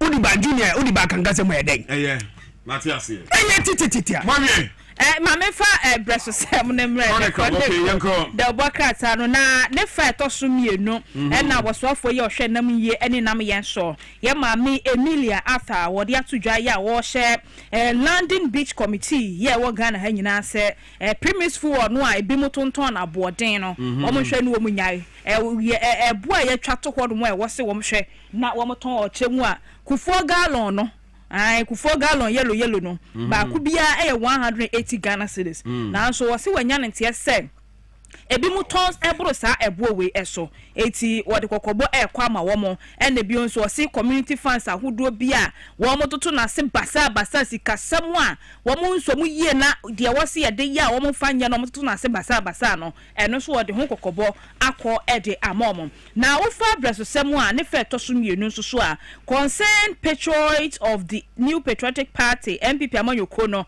ne fa ye no ewo afuano north abaton pesua no so Ashanti region and one much say na no ada constituency elections ahodo bi e course no wo be pie mu e wo mo empesua na so a polling centers and stations makomako be ye aduanu miensa ho a e be pim na ye nto aba no na wo mo chese ntokwasem mentime ho ase watim wakame keka nko an na ekoso holma nanu ada o maboko jan ya chese o mutinta sukoko de atofo ma kire o mpanifo se ne ekoso na waso mujai na o mutimi to abana nya sa de a wo mbeto na mo akọ court na chese court ahwe aka asem no na kom ya na sasumdwe atimi aba empesua no eso na yanko krata ni fa etoso enso na anu ada bi kronobo bi ekoso ewo adabraka jewelry shop bi emu ya chese mrantie be makomako nan mikasai ya chiwom ewo sa na moto no eho no Accra Circuit Court ekwa asetena na Breya Court no ekwa asetena no Attorney General Penia na wojamu ema Attorney General no ekire se State Attorney no ekire se wo mo sanka docket bia na nanu police for chese hu docket na se foli nyina no wo mo edi akokodan Attorney General's Department no na say Attorney General Registry no na so enra Breya Court ne kwa asetena no mo so da bi nya no kore docket bia ni hono mo a wo mo nsakanti court ni gina so etu asam no sheda kire se wo mo ko na docket ni ba bia da hu ana moto ni nyina no wo fa nwu akwam no mo sa ba asetena bia mu a wo no ma hwe aka asam ni ti wani ahofro bia ena no pay breast sem e de buy Kwabena Teo ansana ye di besi no the campaigner so nia ode aba enen the campaigner pepe yentibio what mama is o mati the campaigner nyina enyo na campaign ho na yesin wo yasin obi en ja na so miti the campaigner na wo campaign manager wo to say Abdul Hakim Entry one very 5-year development plan ede ama adisia wo mo Bremu North enti nisu wa 7 road minister ni sema na contractor na waje eye contract na finish o President Bogoso nsensem no emo no and also daily the campaign I do hu amane boso aba na anope na daily graphic mu na medi betu misrebo na anope kwa say parliament and junior graphic won aka won tama abu ano a wo be won launch project a ebeboa ma ododo wa memu kabima mikedi na say democracy no ebetumi ahyemu kina na ye behwe say ye mofra ana ye di won santity we no ye di won ebefem enam so ma sajumede ama majority leader minority leader clerk of parliament and if deputy speaker of parliament Bernard Ahiafo ni pe nyina no me womu anytime mufrey womu wo school ahoro nyina mu totofe wa no woni won akọ no wodi san kyerɛkyerɛ akọ ama won na no pe daily graphic edinfoni no aba mehu minority leader Alexander Penyo Makin majority leader Owa Mahama Yariga and the clerk of parliament midin edi Owa Jerato ni pe nyina no wonfoni ewani ma won mu fretwa foni kama ehwe se ododo amemo no anase democracy no yedi behye mo frem ewo won school bia na wo benyini no na ohia se omo so won di ododo anase kabima mikedi no ebetumi ayejuma insamako edi gambo so Ghanaian Times se oman yenyini yen GDP growth no edu ohamu chichemu esia chipo anan no first quarter of 2026 no wo say ICT, mining, NFA, Gwedi trade, and I driving Oman Ghana young economy. Our first quarter of 2026, and I pay daily graphic. Abohu amane Kwabena. So say Brena Swan, and Tiam Vencia, and Tiadini Nara, Ebesiha, and the Yauda Alopenti, and ye any Samafubi, and so and a daily graphic. And the day nobody and your truth and accuracy and so what they about very well and pay. Mamina was na you wish you train enough here in Como. Pamcho so a crack of feeder con and I feel that Chima Kusia for you are monful. And one day the bon crater moon some by a creme.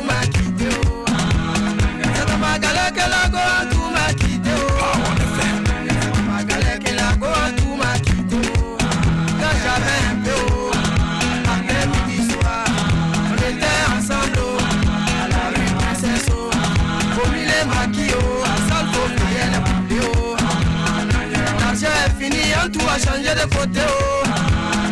Maripana, elle a changé de côté, oh.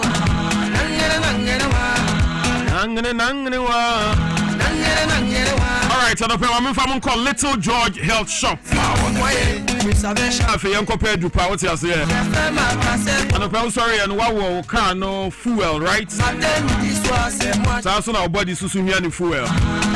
And I know pay Apostle Waha representing Little George Health Shop. Apostle, good morning. Next time. Good morning, me here, Papa. Good. This is all baby. I my verse back. Oh, and then I branch baby Proverbs 11. You could be able to say, yes, Proverbs 11 something. So be a verse. Your verse in your chapter. Your verse in your chapter. The verse ni mu na chapter ni mu na enya verse. But usually here ni se original verse no nko so kasa because original verse no nko so kasa it said there o sakap man no wadwam no because be a assemble ku bi na oka. That's right. Nti odi free sura na ebanti ukoyi emu lie ba ko pe bi anwa akodi ntro. Nti o say verse na oka no ewo chapter no contest ni mu. Apostle me hu so ya apostle. I say we sun nyame djuma ni ye pa. Right, so I'm open Little Joy Health Shop. You bet me alcohol. Thank you. And I say, Emwache, Emwakwaba, Eba, Ushefidi, any power, eso. Epacho, say, any uti, na ohododo, wapum, and waposo, yo, bibi, oho, ama, wabrabo, chinya. Anunti, and ya betina, see, and you be dim como. Na Little George Health Shop. ɛna ɔsɛ memfa nkyia ɛma wo na menka nkyerɛ sɛ ɛyɛ wunti ɛna nɔpɛ yɛ asɔre afa pharmacist a wɔn nim de adɔkotafo a wɔn kyerɛ yɛn nea ɛsɛ sɛ yɛyɛ ɛne nea ɛni sɛ yɛyɛ ne aboa wɔn nyinaa no ɛwɔ tema community 5 pv ɔbɛn run about no so ofuro soro sɛ deɛ okɔ press before asɔre dan ho a ɛhɔ ɛna Little George Health Shop yɛbie mu tasaa na yɛwɔ a yɛboa ma ɔmanfoɔ wɔn nya apɔmuden ɛyɛ adeɛ dodoɔ no a ɛka ne sɛ sɔfo menni tema ɛne ne mpɔtɛmu anaasɛ mewɔ tema nanso menni community 5 pakyɛw ɛwo nhia sɛ wobɛba wo deɛ ne sɛ yɛdeɛ number no to dwa na wafrɛ yɛn anaasɛ wodeɛ wo a wohwɛ wɔ TV no so koraa deɛ number no egu TV no so na wafa na wafrɛ yɛn na wo ne yɛn akasa kwan bi ɛbɛfa so a yɛde apɔmuden ɛbɛba wo kwan ano no ɛno ɛne yɛbɛyɛ Little George adwuma baako a wɔyɛ no sɛ yɛde apɔmuden ɛba wo gate ano pakyɛ otie nie me say yɛde apɔmuden ɛba wo gate ano eti wodeɛ ne sɛ wo ne yɛdi nkɔmmɔ 0243 14 0213 0243 14 0213 wodi edi nkomo pe eno ano no ye de apomodin no ebeba wo nkyɛn baabi a wo ebi ana wo drive na pese wankasa ubewura Little George Health Shop bacho ye shop no ya ye wo sɛ wunye wura mu pa na yare na kasa wa hyase a ope baabi e de afa onye wura Little George Health Shop na ohu sɛ de health shop ne tie na ebisa ho sɛ health shop ben po ana ya ne kɛseɛ sɛ health shop ben ana ye bie mu a ne mapa wo mu sei wo say yade no ankasa hyase sɛ ope baabi ɛde afa health shop enye herbal clinic health shop enye homeopathic clinic pacho health shop kyerɛ sɛ enuro papa food supplement papa eboama onya apomuden de Little George Health Shop aso na wo sɛ wo ba ne ya no di nkomo sɛ wo frɛ ne ya no di nkomo na sɛ nsɛm a yɛbɛka kyerɛw nkomo a yɛ no bedi no sɛ ubetie yɛn nko ade a ɛne wo ne apomuden afa yɔnko na one yadeɛ ɛto nkwanta mapai pacho tie me say sɛ ofrɛ yɛn no di nkomo sɛ oba yɛn nkyɛn yɛ no di nkomo akwankyerɛ de bɛma wo ɛfa food supplement papa enuro papa pure natural organic medicines a yɛde bɛma no sɛ wotie yɛn na ne yɛbɛkyerɛ no oyɛ de a yɛkasa ɛde yɛnsa siebo akokuduro mu ɛka kyerɛ wo sɛ wo ne yadeɛ moto nkwanta mapai ubedi won kwanna amen na oni wabusua enye nigye da bia ya no afɛ ɛwɔ 0243 14 0213 0243 14 0213 and then Little George say mene won kasa especially obi a wutie yen na doctor wako hospital asipiti ahwehwe oni padua mu yaka kyerɛ sɛ ebi a wanya o kidney stones wanya yes say obrɛboɔ no emreye bi aba ho chimato bi aba osabo ho omrɛboɔ ho obi a wo hwɛ me enne ana wutie me ɛwɔ power na wo kidney problem entwɛn no ɛya ɛhyase a wotwɛn saa kidney no bibi wɔ mu a yɛfɛ no nephrons saa nephrons no ɛno na ɛboa ɛma aduane a wudie nsu a wonom ɛne nneɛma a ɛkɔ nipadua no mu no ɛsɔne so na akyechem ama baabi a sɛbe tafrakyɛ udidi afakyɛ me ɛsɛ sɛ gya nan kɔ no akɔ na baabi ɛsɛ sɛ dwonso kɔ no ɛno nso akɔ sɛ nephrons no ɛyɛ weak na reduce in strength any numbers a na afei o kidney no ahyɛ aseɛ sɛ ɛyɛ mmerɛ wanhwɛ yi a ɛnkyɛ na afei o kɔ dialysis ɛnkyɛ na afei yɛde wurawura baabi bebree pakyɛw Little George Health Shop sɛ menka nkyɛw sɛ dane waduane no aduane aduro ɛnyɛ sɛ adaakye bi wobɛdane waaduro aduane ɛno nti ɛna yɛwɔ food supplement papa sɛ yɛde ma wo na wohyɛ aseɛ sɛ wo nom a ɛbɛhyɛ aseɛ sɛ ɛboost nephrons na ɛform o kidney no nephrons na aye weak no ebesha say e boost no na no ye beka wa fidie yi so say oba bia sabiota frache sabia kronto anyado unufu mu etwe say ye benkum say eye nifa ama edura na dwona ukunu esomu a na adane boache bidin na ye ntokwa ewo mpa no so akwada benum a na no nso so aye problem ne ye etwe sati nkalo wa abo so no woni Little George Health Shop eni nkomo na dodo a etu anamo eni edi nkomo no enei se omofra eye aseda nko a etoda bi na ye ba radio so ne ye bebo mpa na ebi no fra wo ha na eye aseda omkonya free Little George Health Shop ho enna omode maye ma bibi fra me pase apostle nyankopon nhira wo pa open software ma hunu se wogitum se eduru ba bia wo nyankopon nam Little George eni enuro so enna ode ayaresa da bia metena me ka kire wo se adea eye sunsum mu no wode honam muaye emano a enye ye saa na se eye honam nso a wode sunsum muaye so ano a eno nso enye ye eno nti ye de sunsum mu de ka sunsum mu de ne ye de honam mu de aka honam mu de se no enwihia anka wonyankopon wo misa say is there no balm in Gilead, are there no physicians in Israel? Me pacho tie de me ka kire we pa now only Little George Health Shop eni common tena se ma wo sabo o kidney o mrebo on rawa emanen say a food supplement ba ko pe wudi di a food supplement no ba ko nanum eto aduane no so na hwe say Little George Health Shop the enti ankrofo ebo no nsamana ne gene baba ene yo no eya kohwie anase eyentro 0243 14 0213 0243 140213 pacho se uye bema ena wutie me saa asem we ya me ba me mpese meka efri se adanse no wa abonten ho dada uye bema wutie me na se omema ya akofom a ofa menka asem entuatua waso menkasa enku waso boa only Little George Health Shop ninkomo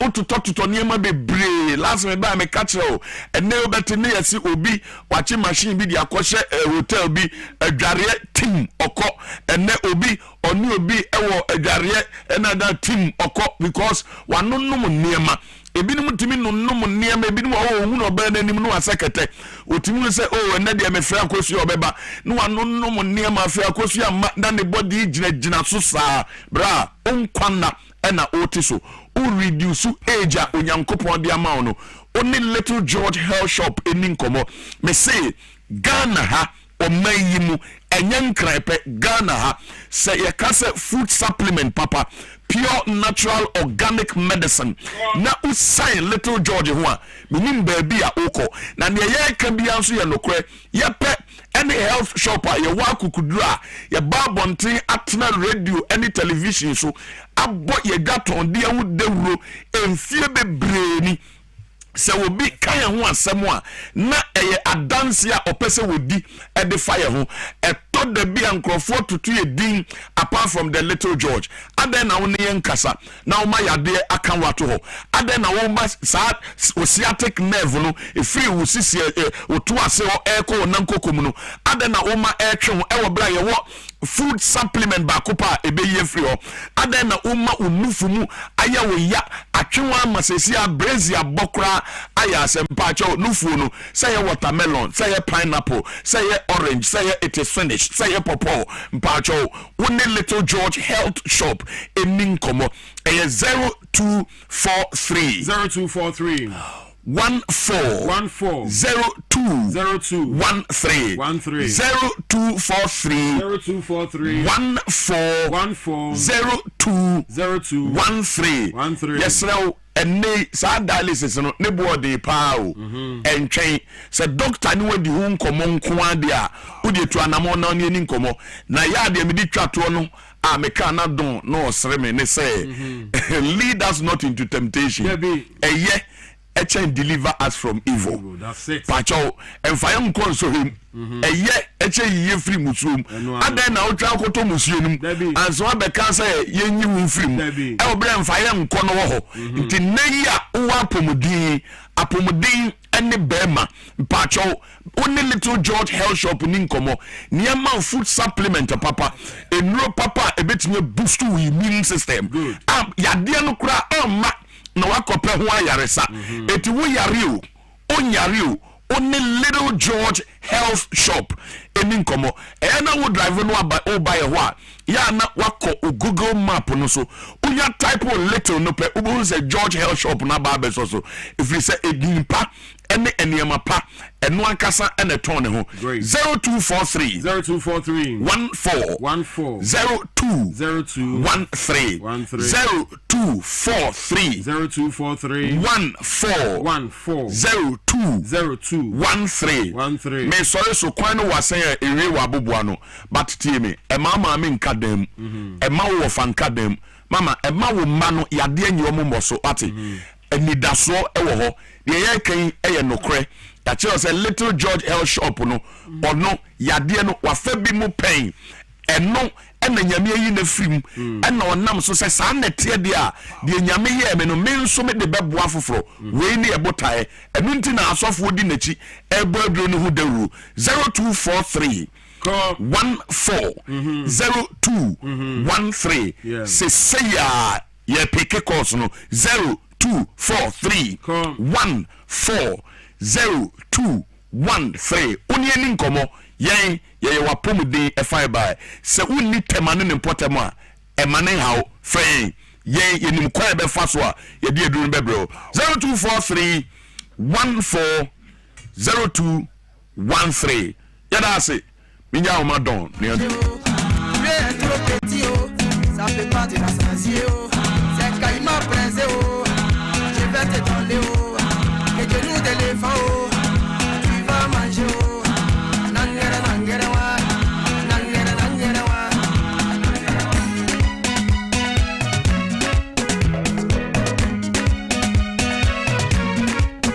power elle est fâchée elle s'en va à la maison c'est pas la maison I'm sure your commercial blocks no na yet free or no. Sorry, yaba. Na fe yaba beto adwuma ni so amamu. So that was Little George Health Shop. Let's now get on to Turbo Tech. Turbo Tech, bibi aboko there. Senior, yes, not first person the door. One just person me who ye. Aye. And you and him fedodo. Yes, me that's every. I'm sorry about shirt in the show. Me ko CCC. Carry Charismatic Center.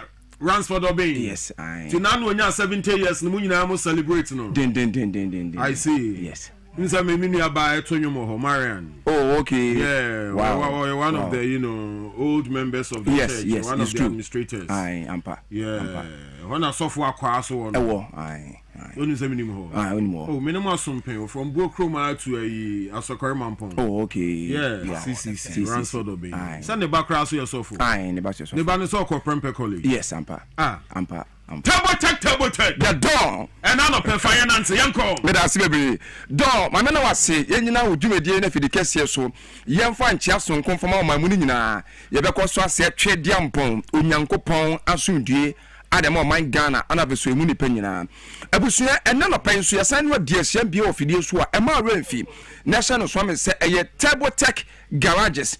Turbo Tech garages and I say no dim punimpu of video so na onim say abere bia beti Turbo Tech garages no de esese ohunu de esese bo adwum and say ye dwumeku a ye nam abefo kwan so na fi de service cars emma cars asai cars any in good condition cars any in good shape no sankas nyina no esamba be jana so ama bia ye kama ye nam the digital means service cars bia and to so can ye car keto say adentem say car kasio car bia uruso ye ne fort abound hardware etete the one and only reliable automobile company ye nam the digital means ye betim that service cars ama cars no aba in good shape edamao aye Turbo Tech garages me no ka say unim se akofo mfidi a the state of the Act of Automobile Digital Equipment. Mfidie a modern, a standard, a current. Mfidie boy am a 4 to be a work me patrol. It will be 34 to no and 10 so nothing tempera yet was on a bois. Ama car air tete warm. Car nanka be ananka any in good condition. Car nanka mine air how general in the Sanka Siniano and sweat me about in good shape, about in good condition. A bois aman used so at me iode. The senti ye jina sa konye and a free cassia so any junior cassia so and that took an affiliate say. And they ya ton suffer all private air companies and kwankwanyo ahudonyina. Ya ton suffer government agencies ahudonyina abanyo kwa ahudonyina. Ya san ton suffer all air individuals and kwankwa bia. Say enei ka bia wo ofie say husband say wife say mofana cast ofie nyina no. Anampo company o cast o nyina no. The one and only reliable air automobile company. Yeah, you can always count on them. Yeah, you bet me abefa cars nyina na fiat me service ahwama cars nyaba in good condition edama no eno ane Dwaboase garages me ka say your mrante ne mama wa omadwuma bo bill e wo cars se adwumadiem omunim di ye pa omo abetre omo wa hofama e wo cars se adwumadiem omo ane ne omo ye adwuma enso o ya so no ebio me no to gana fo nyanum say ye ka cars se ho asema che no e adwumadie bia o kan bia Ubeso be DF in general service na baby I would call Dwaboase garages. Ene ubeso body works, ubeso ye oven spraying, ubeso ye engine tuning, ubeso be overhauling, anam ubeso be DF electrical works, ubeso service air condition. Bibia el faka ho sense dwuma bia no. Unya do cars no ewura Dwaboase garages ye adenu a e ba cho from crane to crank from head to toe. Can we do bia ye and so our brain am abe for kwanso na fetima services aka sin yawa cars no and so tima ba in good condition boa amani use na fe so etima che and so etimi edama na me hwe ni sa me to kana fo nyan mi se wo de cars ye se hunsem nya eto nchen ya enei Dwaboase garages me ba cho ye sign eto cars am ye sign eton cars ye cars eton eni ye to parking cars Yeto accident cars, yeto moving cars, yeto brand new cars, and yeto home use cars. And you can be our I ne opesa autonom. Baby, I'll quack our can at the mom and Dwaboase garages. Now, one day, Unim Sam Pempi, the entire cars do no. I am a second for the command garages where NSA secretary me. And for swap Cassia Bebre, the profit margin, young Pempin garages for the two cars no sunti. Anu ana makas no eche ewa garage anu ana Dwaboase garages yen ye gidie ene say we believe in a swift business say business ama akwa anharo so ye business na akwa wano anu ene gidie enu tani ye hwem for so kese mebre enu ti baby a obi a o hwe me o timi nka sawa mo ne saw Ghana cars bia wa o pesa o ton no baby a do kon Dwaboase garages na unya de cars ba bedu ya so ye tena sisi nkunya edi nkumo nyina wie a se boso ba ko ane ehye wa boso ba kwasem boso mienu a boso mienu asem boso miensa ane ne ye no aka nkumo no edi asi ama bibia ato yi a boso miensa asem enya fana boso miena se na ebre na so ne ebere ye na asem bia da bi ye no ye nya sa awa so ye enti bia obia cars bia wo bia o pesa wo release in tenta o pesa oton no bia wo kwakoton sa cars edemom no Dwaboase garages. Nowadays, obi for say abon account or the nam chrome anya so be hoto for say obi account we on safiaba so obi am vai obi am toy hadwen baby a wo car na obi for say born for more than 1 year no and obi kwakoton no Dwaboase garages.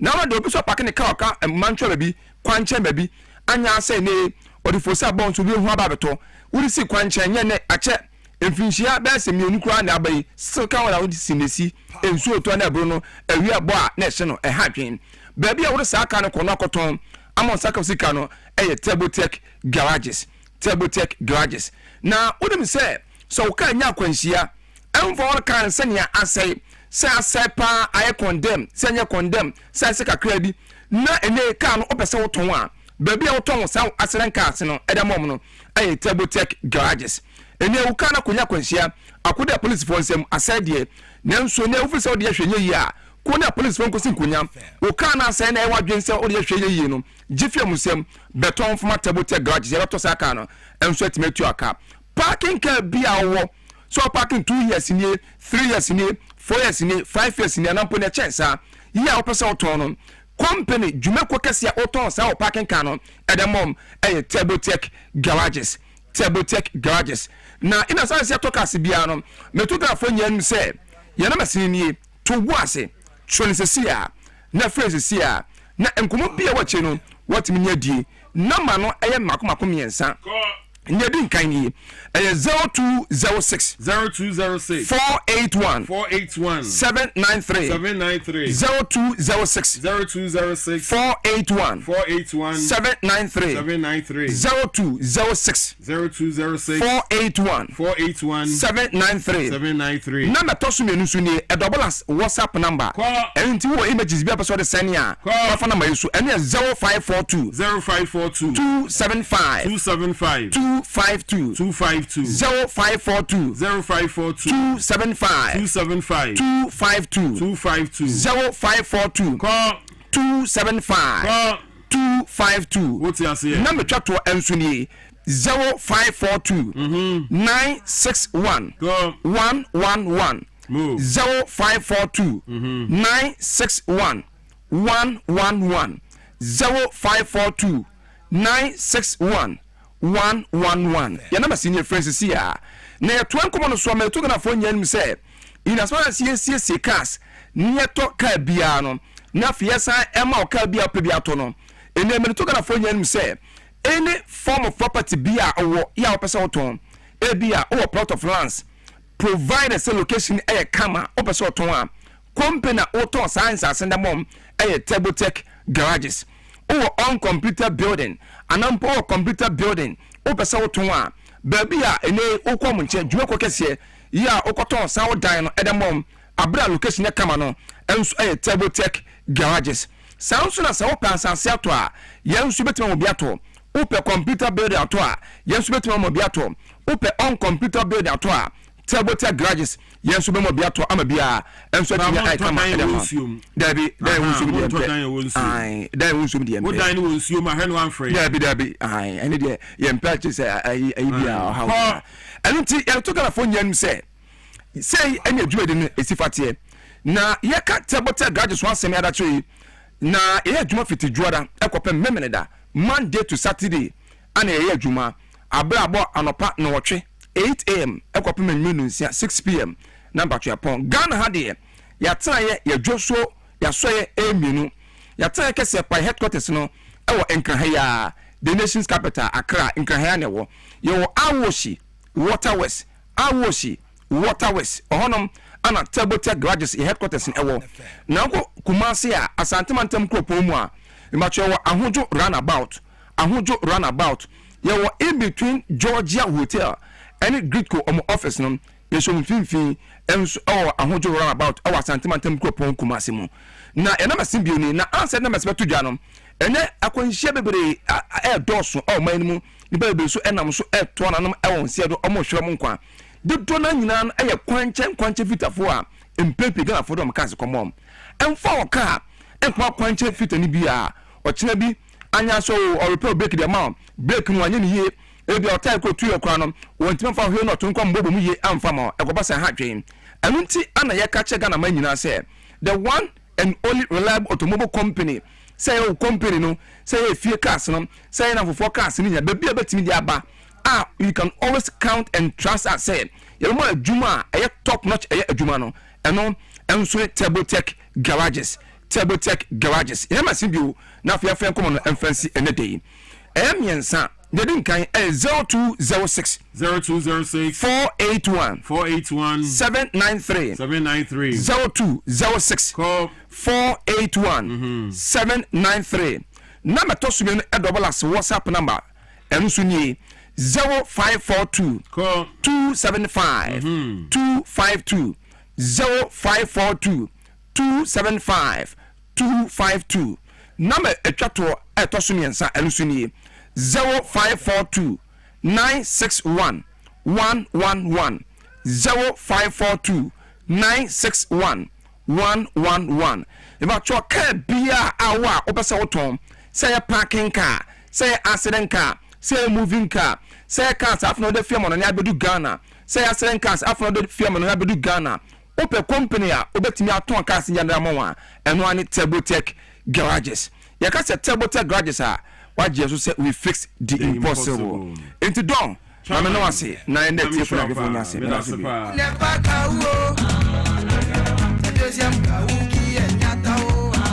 all right, you're called Tebotech call.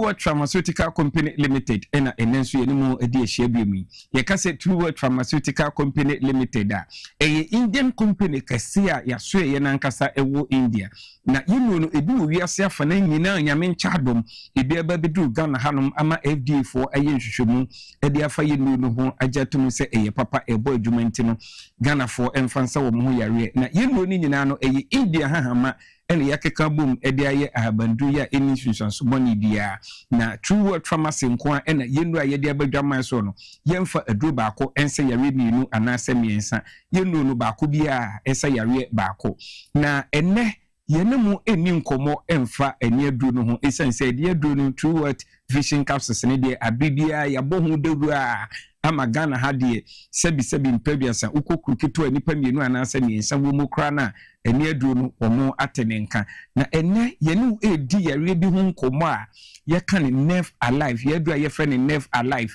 ya esa intinimu yare yare bi a edi Ghana fo nya pa mama na maami bi eba yaso ye ho no ma wono eni aduro eni joint 40s ne ye adwuma e wo ye no mpim ya poso no eno na wo beto ye ena ye de nerve alive ne kan ho esanse na o intinimu yare enefua enai 4 days ya maame no ekonomu aduro no ena maame ne sha ase wo di aduro no ho adanse ese intinimu yare na woko hospital doctor ka che ni se wanya no sabe de wono a wote nka woni ntirimu se bibia ededa na akwan mu eno ene twen ya adwen ba so se eni kwan se ye kasafa ani edu asiche yare eni mojabroso edu no nko a na mu ntirimu yare de no nso no e wo se ye ne Ghanafo edi hu nkomo mama me pa cho the reason ti ameka se Ghanafo dodo na e wo ntirimu yare ensunsun so no e mo wo mun ka ye se ntirimu yare na wo mu anya no yenhwe insunsanso ne bi wo ho no ma na ayese wonsa ye otitriti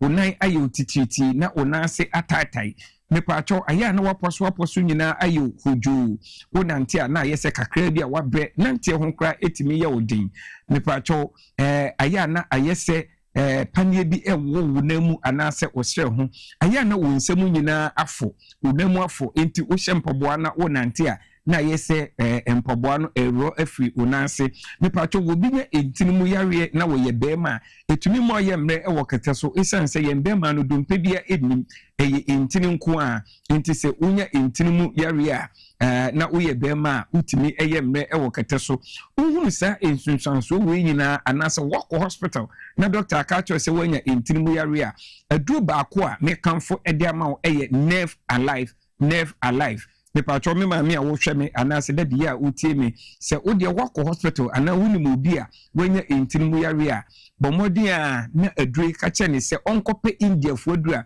ye frɛ ne nerve alive ne bi ento na wono so obedi amansan adanse ne bi hye ne nsoma me se wo gi nerve alive na eye untinimu adwuma no na oje joint 40s a eno so ye adwuma e wo ye no mpem ene ya poso no na onye na mienu no e ka bom na wo ye adwuma e wo untinimu na wo so ye adwuma e wo no mpem a abibia wo pom din no ECP esita na mamenu eni nkomo emfa ye adura ye frɛ ni prostate no eboa emema mo prostate yare me pa cho wo ye bema na wadi 40 years and above o stand the chance say obenya prostate yare de bi na obenya prostate na aya na ensunsanso a yehunu ni bi ni ota edwunso ententem me pa cho ye mbema no ye wo pipe bi du ben bi edemu a me pa cho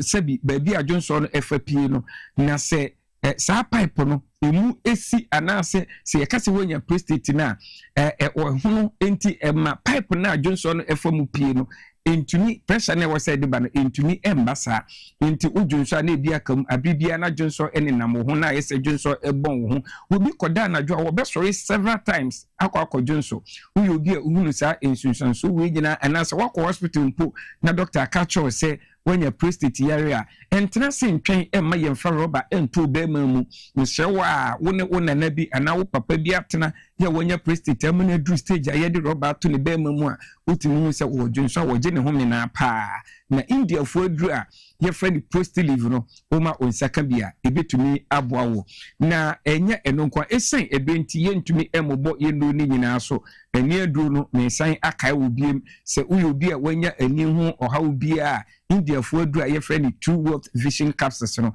ma onsa entumi enka bi waye mre wakata so bema untimi enkosinanim ubema na afon ayeketekete me pa cho ye India fo adru wo aphrodisiac enimu enso ebo adwuma pa ye friend May 40s ma onsa enka bi ema monso wo madru wo ho a esiesie mu oba wo ho ye de ama wo ma onsa kan lady 40 bia onso ebetimi abo papa na ye wo kokko adru a ye friend me pa cho pa liver enu achi me pa cho se o hwe me na uyo bi a wanya gono enye gono bi akeke ene kekaye enemu ya rebia ye active detox wo ho a onso oma onsaka bia etu ase one time me pa cho esan ebentie ntime mobo ye no ni nyina so na ayare bia eha wo no ofre True Wealth Pharmaceutical Company Limited a doctors ne nurses ne ye benya ho adaje na ye no adi enkomo fe yen e wo 0558 724 302 0558 724 302 0558 724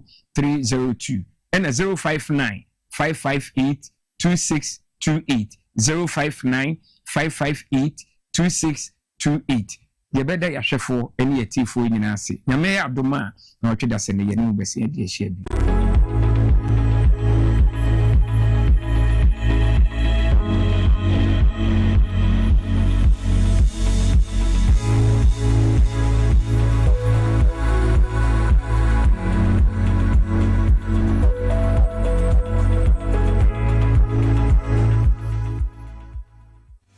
Back and stay safe. National Petroleum Authority ebo bibia kokose se fuel tank enya kwenhia na edane a menko ho nkwaye wadwen se onkosesa petrol anafa ngo no na afin so menye wadwen se wo ben fuel tank enya kwenhia ne ho akwa kodwitwa videos ana pictures na petrol anafa ngo wo hwen so uhua ko wo mu a enye sunsu asobone ewo apomoden sem so fango so ewo ahometinti no enfom so akitu ebi ebetumi ameja tom amana gise ewom eba ne saa nipa dodo timi femu hihye ehwe mo nkwa emeja pade dodo na nso esei aya fredum je adwumayefo ana posifo no mo mehwe nso ano wutumi nso efre National Petroleum Authority ewo 0302 550 380 kaise wonkwa wo hoi eho hia bebre esen saa fango no kokoboi National Petroleum Authority ene de bro. Hey, Medo.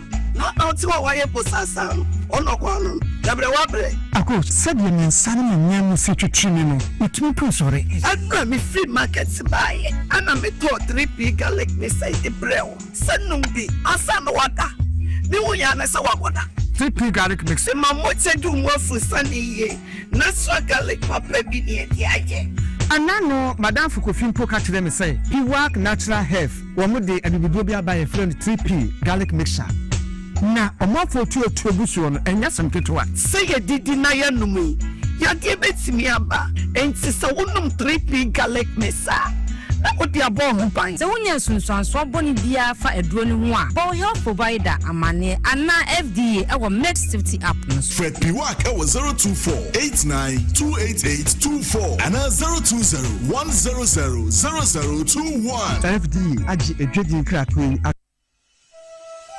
Hello Ghana. Greetings from the Narcotics Control Commission Ghana. This message is a caution to the general public. Drug abuse is destroying lives, families, and communities. Narcotic substances may offer temporary pleasure, but the consequences can last a lifetime.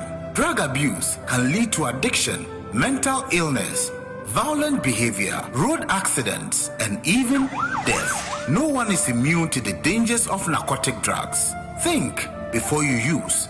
Think before you sell. Think before you transport or cultivate illegal substances. The law is clear. First-time offenders may face imprisonment up to 5 years. Cultivators, dealers, and traffickers may face prison sentences up to 25 years. Say no to narcotic drugs. Choose health. Choose peace. Choose life. If you need help, reach out to any of the Narcotics Control Commission offices in your region, municipality, or district. Recovery is possible. Together, let's build a safe and drug-free Ghana. Stay alert, stay responsible, stay drug-free. This message is brought to you by the Narcotics Control Commission Ghana.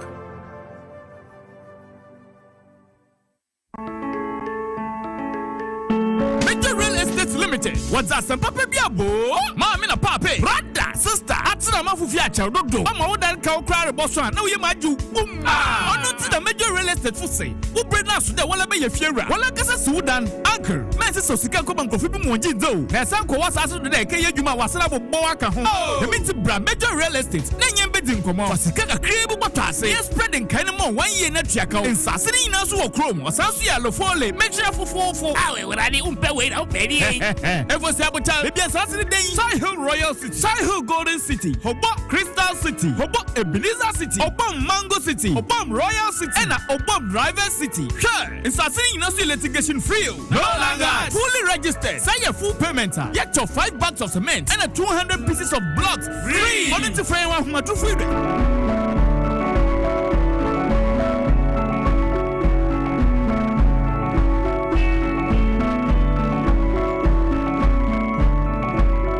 Major Real Estate Limited. Mama Fiera.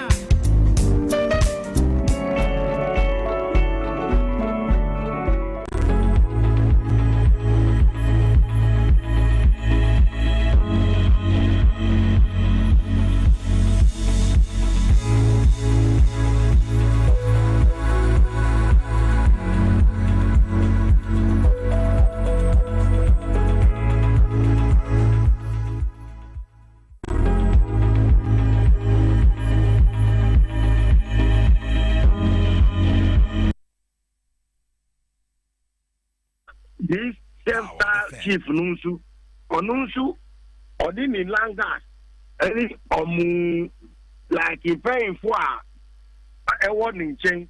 Now Moonstruck or Tones, the same assassin.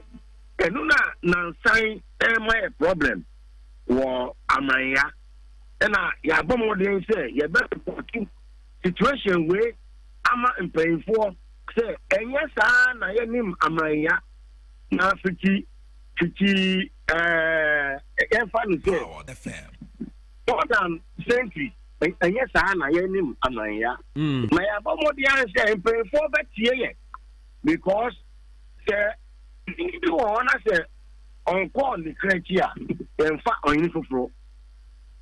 Now, when you be so want to say who are being mono or him and say on the idea. And manage to say, and if I know from now, so and Yama Marano Becano, Naya Diso.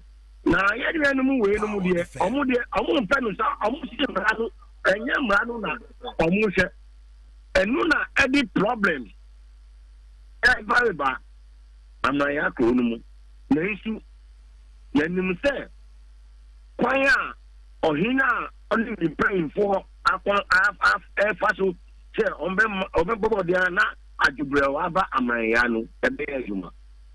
not just a name to see ya. Say, and Sassini be or Nebia, Nanan Matrancunya, a funny affair prayer. It's me, ma, as a setono, Yatono, Mohomo, Emeni Pabaco, and any Padodo, and only or how ni be no. Because we're so trained to Nunafe, Assassinimuna Ebre, and Nona and Siasia, a woman near Wokan home. Medasepa mpamchwa ni osatache ocha mefio emani ashon kojo otosumi ensa chief of amrahia ana omi ehunu kwan na nanu matena nkonya fa so tetensa aso no mo na mo de sobo obo ahemfo ne se omo na mmoa Emma eye nsuyiri no yentumi nso ano nana so akyerem wo mutwa kan ewon sase tete no ehu but mame nko obrempon kwame akomia okoje aman achim kotoku akwansra hene ono so ahoma ba akoso obrempon machem obrempon mechawo ya bravo na boko de adomre kura me didi samon so mo ye adumiara yeda sepa na wadarma ne ebusa se enne ya ensuo yiri yen ya abeyo ha ma oman no dodo na de akwa akowie na nanom atena nkonwa se ekwan amumu bi fa so ton sase no emwa eno na ama eye development no enhyeda enkoye man no na ye ebusa se ekwan ben na mo fa so a mo teten sase no emma eye ankrankran enya omeda wase na machia machifu nyina machia kutukumera doctor osiadio from pon anoma so na na brempon for achim kutuku anoma tranko nyane adehie nyina maba wase mbisa ne so kwani aye paso tete sase emeta yen sase titie mu no abe nyina no ye ne town country planners ene di dwuma bomo ya bomodi ahwe bia ya kwari so ayi si dan ya eyi bia ewo na bia ye nsuo mu esi nsuo akwan no de eyi ni nyina reframe na ya tete kwan asase no e ama on e pesi develop ema corona na o mine tumpo na yewo port allocation committee a o mo no de ye yi o mu si ho so o mo ne hensa so tete so a Alanum biwum a committee biwum a ye do o ka town planners ho mo mateten sase to bi saya no sene etie no we na eden na etimi ko wie se bia asase baako na nipa ba mienu enan epre ho ne ade ye bebusa so a wo mu nyina so gifri na nanom ho ya aminya aya na emu aya wuramu ye na ne abama mechanic say ne say aya mbuasia kasia a ekoso ema nananum bi a nananum bi a eda suban na di no esai ni amayi na ni monyam kanya me se atim kotoku a yewra doctor say ade ofempon ane mai so to so na edi so de ansem we mu ebinsi ye bia yi mu ye mantem wa ba bia improve 300 plus ana yewra esana se tani ama we mu ebinsi bia so ne sinsu a ohe kura fa no ho de ono ne pe ni moja dodo ye din si obefre mama no na aye nananu mu bia meka ne se omu aye omadwe so omu mfa ni bie mo omu ho ana bia kankonya a omete so saa nananu no ana amasa ne amaiko so ne ye ka se efie bia no mensem wo uye dania ekwo bia no ibenye nipa bi omu ni omu hu ni ana nipa bi omaso adin wo enti no omu ni control ewo omani ama bibiri so ana amasa ni amana ba ne sidan na wo hia wo so yo kandini na wudi oman so oda kura no na wutini esema to asase amani pamienu woni comfortable amoa wo oman mu oman na ni bu no omo yepe ensunsuye bia ni mumu woni comfort di tuo kwa akwa kro no bo mo yepe ensunsuye bia eni mumu wo de ane se wonnam kwasiebu onyansa kwasu na ewi ankrofo no de ane so odi tuo ene ekokro no bo munya ma akromfo eno na menne oki atwa asase awie yetoa ense boni a wo pedie krono opabo wasi efre bibi o mede bibi abesem reasoning asase nkwa tete awie a me mfa me wonye example me ya obedi akọ me better asase ne bi minim sa sole ba ko pe ne wa ha ya be ni ha minim se petrol station ni ha wo tra be hu ni ya de petrol station aba be si enfio kwan ya de abesi obi fie pe na EPA nso amani pane permit so tini de ye adwuma enti ubisa ya ho nso ne etie no na ne kwakra no mpese me hu se enti eba ne san na bia ensuo mu asase yetumi twama obi biya no na me ka ye ni bedi opone ɛne nananom bi a ɔmuni ani suade hunu na ɔmo nwene nkyirima ho ɛna ɛma saa nneɛma nyinaa kɔ so na ɔhe a wowɔ vision na wowɔ nhyehyɛ pama wo manfoɔ na wowɔ botae si w'ani so ɛdeɛ na ɛbɛkyɛ nya awoɔ ɛsɛ kotwa nsuo mu asase ɛma obi so mfenti da enti akɔyɛ na mɛfa so no mɛka kyerɛ nananom sɛ yɛbɛkyerɛ nananom adwobrɛ o yɛhu sɛ nananom bi gu so a wɔmɔyɛ saa nneɛma na mmom baabi adu no yɛbɛka so wayɛ bi agya yɛnka so wayɛ bi atoa so baabi a ɛkorɔ no ɔmoyɛ ma ahennie ayɛ tan anaa ahennie anim aguase ɛnsa ebinom suban bɔne ne adidi brada adidifo ɔmo pɛ so ɔmo didi nti ɔmo nka ihu sɛ ɔmo wɔ abusua ɔmo wɔ mma ne nananom a wɔn wu na n'asensɛ n'asefo wɔ hɔ bɔne bi a wɔdi yɛ bi a yɛ bɔne adi aba a wɔdi a yɛ biara no ne mma ne nananom ɛbɛso ɛma ɔmo asidi adi nti nananom mu ɔmo adwene mmra ɔmo ho so sɛ yɛde ɔmo ani sɛ wɔn nsa a ɛnyɛ wɔ agyapadeɛ na mmom yɛhu nipa a ɛtwa ɔman no ho ahyia ne yɛsi wei nyɛ ne mu gyidie enti yɛmfa wei ɔman no nhyɛ wɔn nsa enti wɔn nna suban pɛɛ deɛ ɛbɛma wɔn ho ate nyɛ sɛ na wohwɛ a aberanteɛ bi anaa bɛsima bi ka so ɔhen ho a anidie bi anim ɛnyɛ biribi ntia ɛyɛ bea a ɔhen no gyina yɛɛ ne ho fi ɛna ama saa nneɛma wei mu nyinaa ɛkɔ so nti nananom ɛne EPA-foɔ ɛwɔ mu landsfoɔ ɛwɔ mu municipal MPCs ɛma ɔmo town and country planners ɛnso adwuma a ɔmo yɛ n'anya adwuma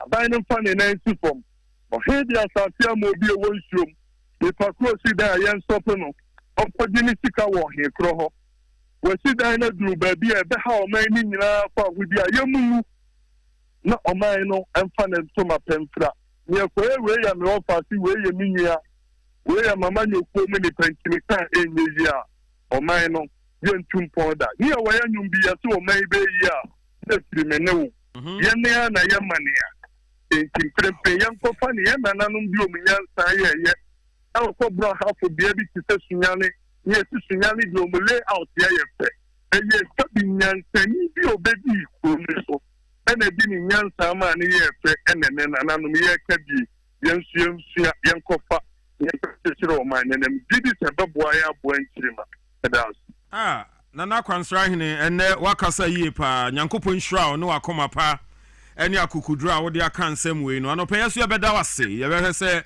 ɔman ne de bɛbɔ ne kotodwam ne yɛde atene kwan ama nneɛma akɔ yie so that's Obrempɔn Kwame Akomea ɔkɔgye aman achim kotoku akwansra hene ɛno na ɛbɛbɔ kwan me go on to our conversation this morning and now pay Honorable Nuru Hamidan Deputy MD for STC ɔno wa ha ɔsan so yɛ former MC wa Sokore Mampong ɔno atena se also na leader and founder of the Union Government Movement one of the men Ghana Dana Koma Sopa so nya tumi no a anko betene kwan ni yie pa nanso ne de ɔde nadwene na ɛboa sɛ ɔmo daban na no so betia nka akɔmoa ɛde ama yɛ nyinaa yɛwura kwasi ade odike so ɛwɔ ha na ɔba no ɔde 1960 Daily Graphic ne buy odike akɔ aba to say no me boss bibi aboko de I ain't been complaining okay but Edentina as you are moving all over with Daily Graphic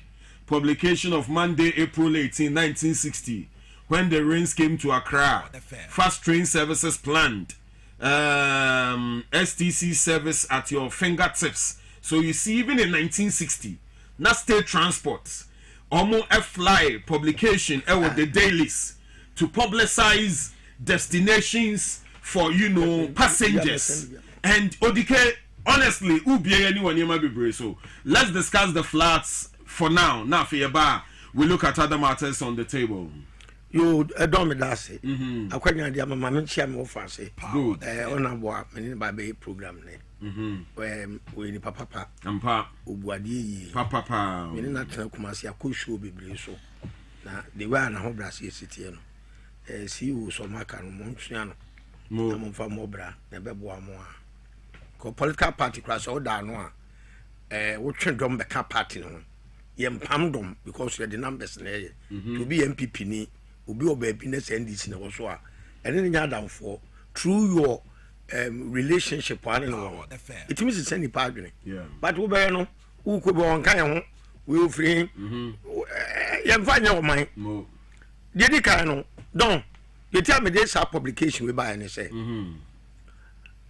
say yempedimfo na omumuvu capital no from Cape Coast e de ba Accra no sabre no enema bebre to sini 1760 na Accra flood circle ina homo Troy na che say enya mumuya na kraye ye no enko na e contribute to flooding no because you attribute to say plastic waste any choke gutters utieni ye ena ama flooding naba ena a diocese no Ramsar site ne sa no ma no yes e contribute to but yes I say 1960 that plastic bags e maye 1960 na a diocese no Ramsar site na enya ade aye common if I what you say if I show you it is a silent here dia na Accra aye the capital ne baye no yeah have a second look.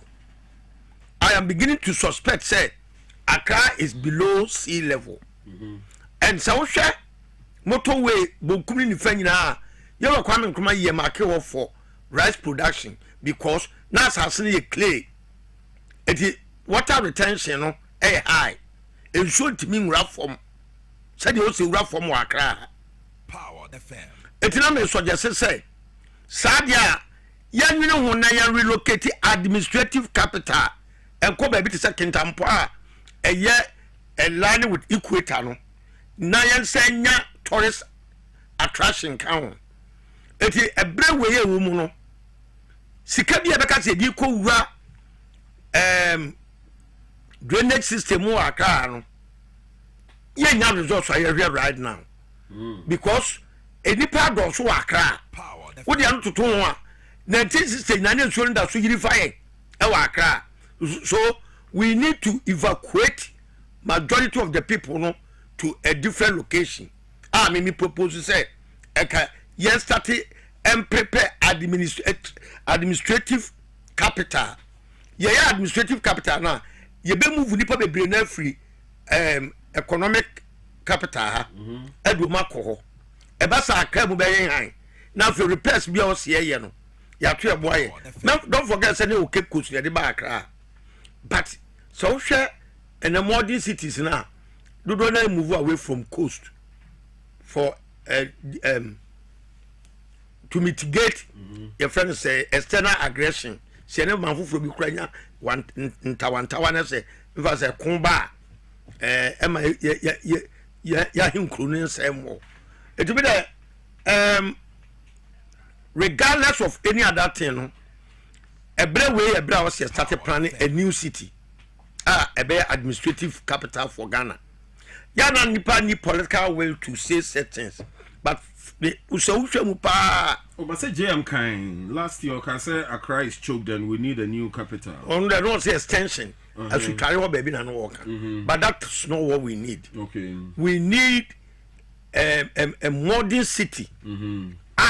Say be 40 kilometers radius nebe yemakia na ya compensate enkron ketekete woni nyina a relocate mu na no apa be aban city a wonyini bia ni asase o biem te Nigeria for ye Abuja no Abuja no ye tua ye compensate wa be kan bia na relocate mu na corona be aban dia then we start planning underground train and ye be ye bus lane yeah kwan bus lane bicycle lane one lane storm drain na form the but what I say afei yeah planning be 200 years to come now yeah demarcate say this area that was 15 corner and yeah she corona say yeah panel a better state of the art we need so idea for what I say because maybe away you call one step forward, but two step back.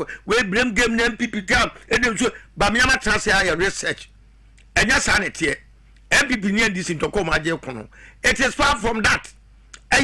asase na yɛte so a yɛ capital no nsuo gyinagyina so Accra is flood prone area as a percent of my way acquiring near capital no yetimi nya de ye de kire wiase nyina ye beka sampa Ghana mo so mabobra ye hwe Kintampo area wo baby ye nkoya fresh administrative capital now for ye move dom ni bi ye nya railway system intercity bibia ye tua bom plane ye nya mfa nya nkirima dan se da bia nso be yiri na nipa wu da bia nso be yiri nipa wu so say the floodings no ye ntimi nya hwe mfa ho ye betima ye bibia enke aye circle 11 years ago ekumnipa 151 but developing a new city takes time so baby aye one now no dey na ye betumi aye say ne be ya o how no ye betumi abre na say the only thing we can do is say you be create awareness say ensutobre ba ye betiti gatem na ye reduce the volumes of fraud na eba no but say ye ba be ya Accra ma ensuyire jade masa enya duma jise enipa bebre na free system no because 19 system kwa no ye kakra bi met maga cho 19 system nipa wa kakra no na omu nu enu be 1 million impo one na the organ akra ne say the organ sata me be 8 million e ja ka we be 500,000 million net ya enso na nsuo yiri fa wo wo hwa eyi a wo de to so ya cycle na nsuo e fa wo eti the best thing say yewra mama wo bo ho modern asutware wona wo kan me ne wo nya adwene yemfa ko the middle of the country yemfa capital ko hye kro ni finfin okay yenye new airport bibia new kama ya to eboa ye ekoba sa ho ye betumi kura nya over there 10 exit and entry point to the city ekwan we ufa so be si Asante Mampon then you are true to Ashanti region we fa we Kobokina we kwa Ivory Coast we dual garages kama of interchange ya to eboa plan ye ma obi meye kwasa bia eye really by government that's it no he be na kwoti asase akoton ekoba sa ebeboa magana me back to you. We look at minority invasion of the Afari military hospital. We talk about the presidential directive say ministers should stay off awards, any related events. Now a little bit on Konfuanochi now the acquire but for now, Nuru Hamidan, honorable. Yes, sir. Let me see you on the flooding. Well, they didn't kind of share or more motion it's for me. I'm offer or the key, Michiano. The issue of flooding, dear, whether we like it or not, it has come to live with us. Now, no cry woman say the topographical shape of Accra demands that we plan it in a certain way. Na problem I always say ye bisa who say ye betimi plan in senior ebe solve flood issues nana. My answer is no. Oshe Accra, we have the sea down there. Then we have the mountain and it slopes to the sea. Yes. Unless you are going to live at Ebri, even part of Butri is flooding. Yes. In the past, we never knew say Butri betime flood. Look at the distance between Butri to the sea. From Butri, you come to East Legon, then you come to Jolu. Jolu is a flood-prone area. So, where would you say that is a good place to live in Accra? Almost all the areas now, Medina, part of Medina floods, part of East Legon flood. Baby Askafo flooded. Uba Jolua, she say Roman Ridge crowd part of it. Bawe. So there is no safe place in Accra. This require thinking out of the box. Sene me of a kind. How do we think out of the box? To put politics aside and think about the future, because they be me beside me. So ni air kosui because yeah bank crying around 2000s, you know. Now crying yes in it. I mean in Shotwa we know areas that are flood prone. Even circle area honum. That area itself is not causing flood, but because it's low and ensure that every so air ban to join the sea, you know, and air flood back. But you see, baby air flood. So we need thinking out of the box. And we need sustained efforts. And yes, say in so better networks and house and this district about the desilting alone is not enough. Because apart from the topographical nature of Accra, yes, buy ama issue na west. Obia person will sit dying. Uko amanania entisa. Very few people buy land, less than 1% of the population buy land to build. Uko yes apartment kama. Apartment is affordable. You don't even think of buying a house. Building a house, and one is say you pay, you live in the house. We are now there. Such schemes, you know, a scheme, and these schemes, you know, individuals cannot do. Udesha Mirage, the same scheme now, more any the address, any those companies, you know. But ask yourself, how many people can afford $300,000? Studio apartment. Studio apartment. One single room.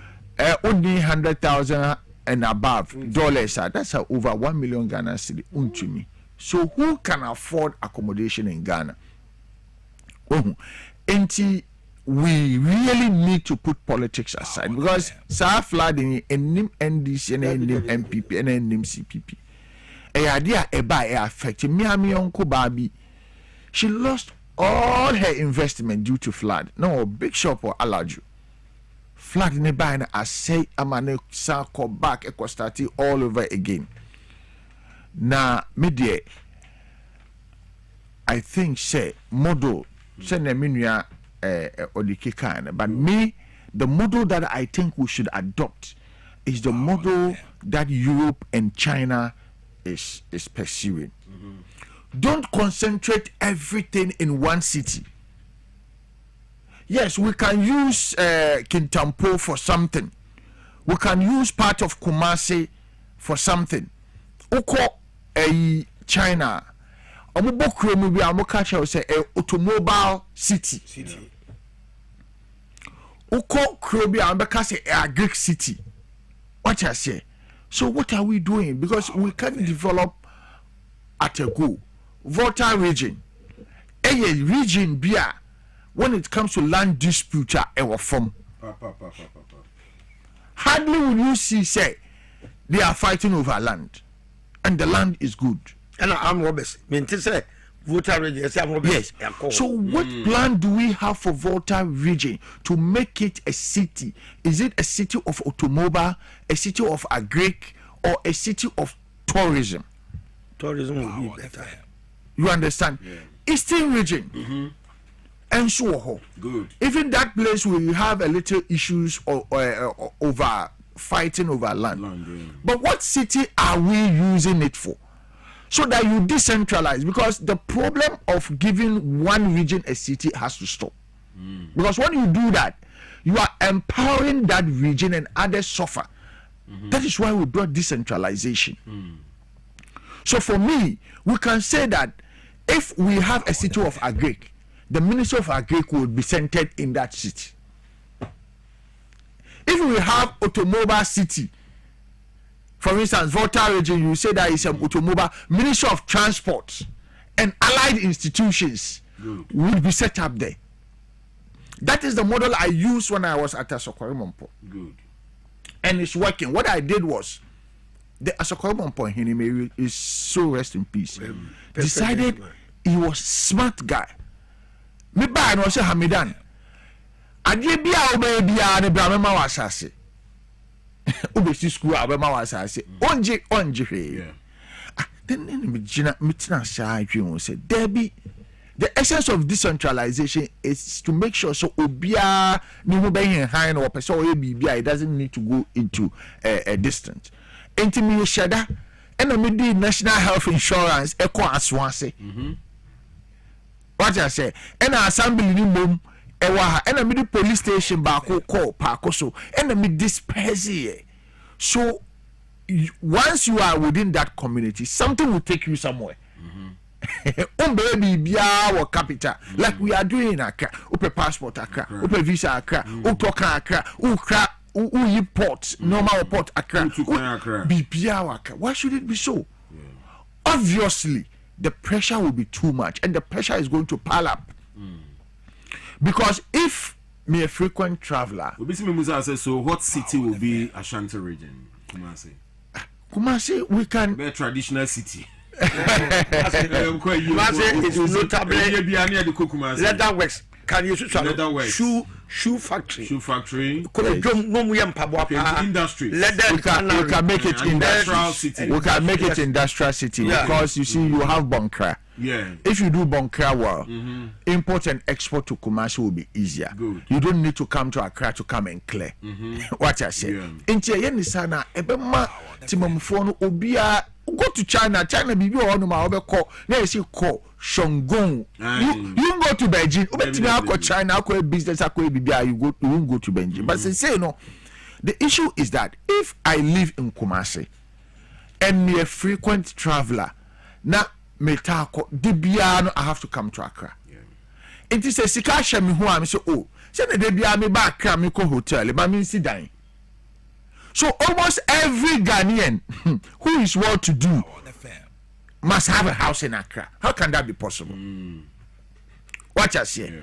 Enti say yeah, not me to coin from Kumasi. I don't need why should I even get a house in Accra? Me say me babe pe baby ada. And the water is a problem. Light is a problem. Road is a problem. Good air to breathe in Accra, it's a problem. Enti me feel say we need a bold step.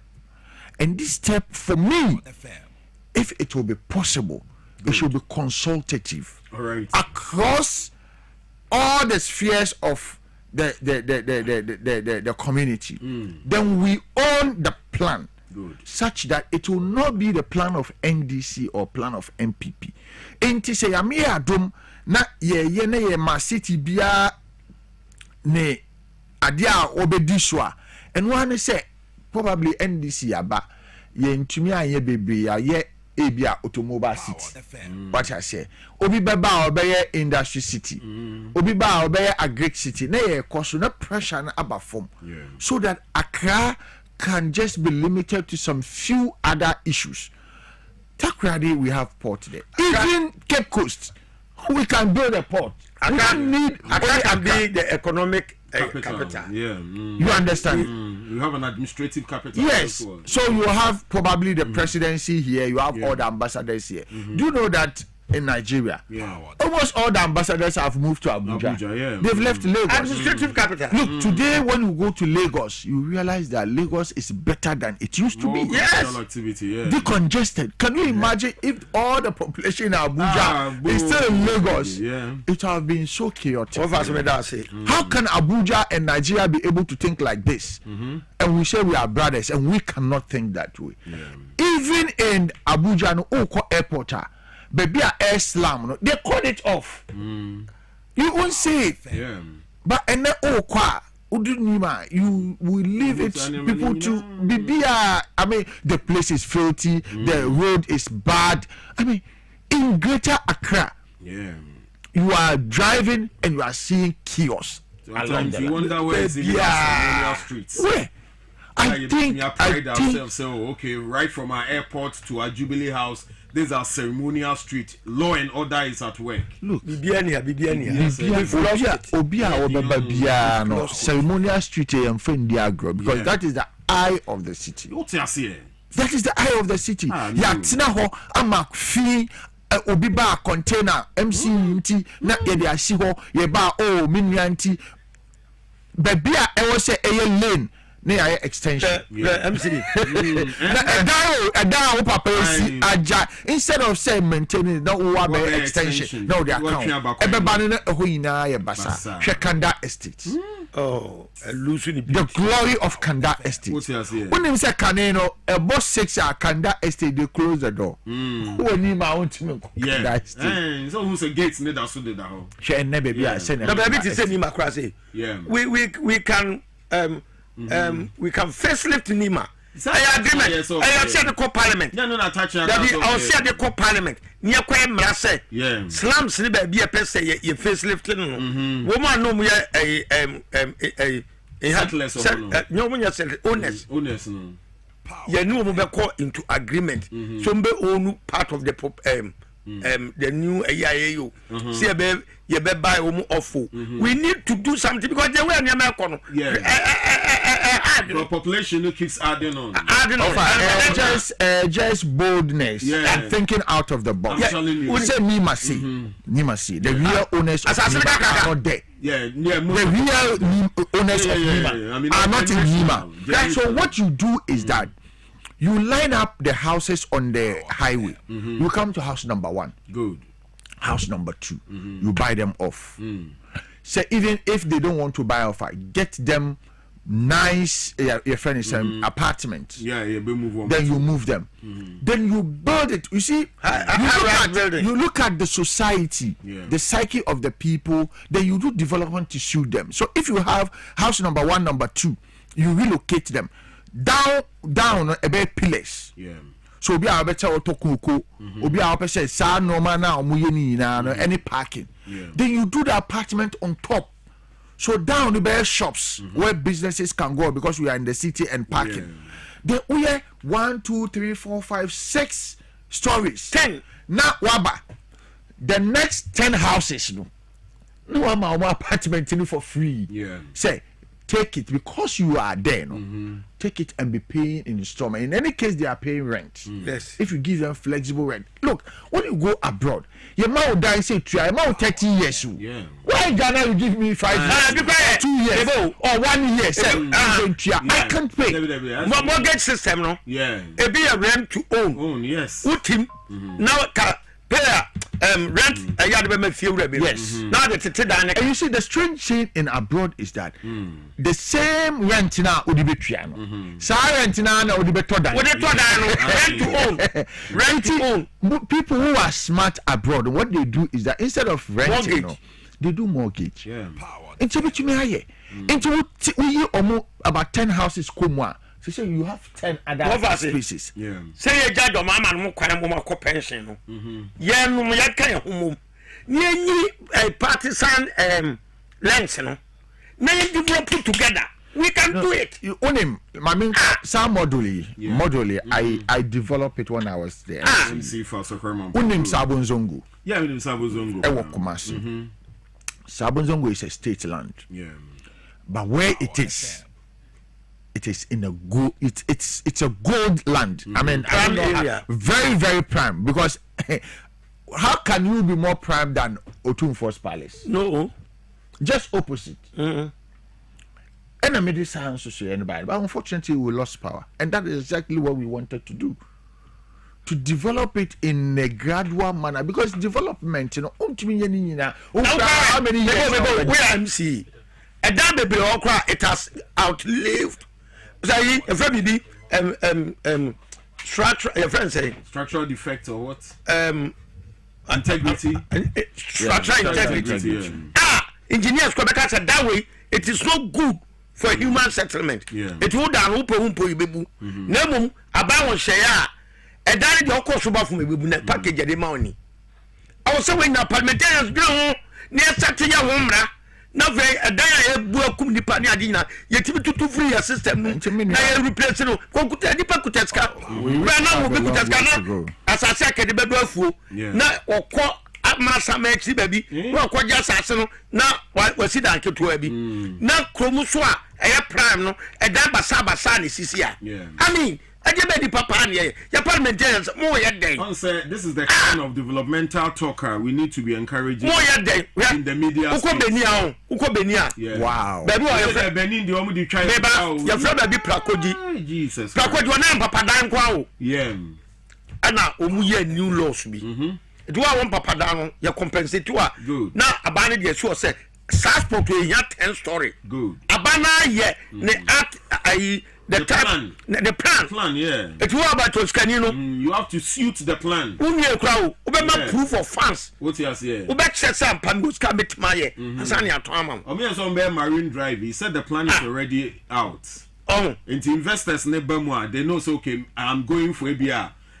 This aspect of it, hospitality aspect, you know, and then maybe your consortium, your person, you run. So, and I'm saying to be honest with you, yes, your democracy in so boy. Honorable Hamidan. Your democracy. No, I doff my hat off. That you wear the problem. And I said that be a democracy. Fake.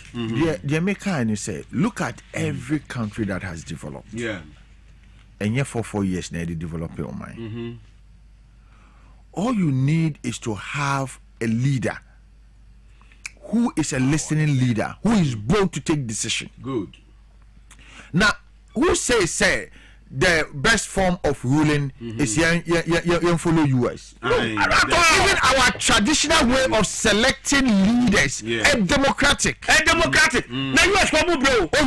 Donald Trump by about pursue the ills in US democracy. Where democracy? I was last time my lecture in governance. We were in class and I challenged him. I say, Hamidan, you talk. He say, yes. You see, don't come and tell me, say, democracy and they say, no, that is not democracy at all. Democracy, they say, Timamufuano, Omobenye Jidie, Ewo Obia, Odi Omwenim. Na Obia ni all peno Yamano. China is a typical example. China was nobody want to even. Look at Malaysia. Look at Singapore. Look at Rwanda just yesterday.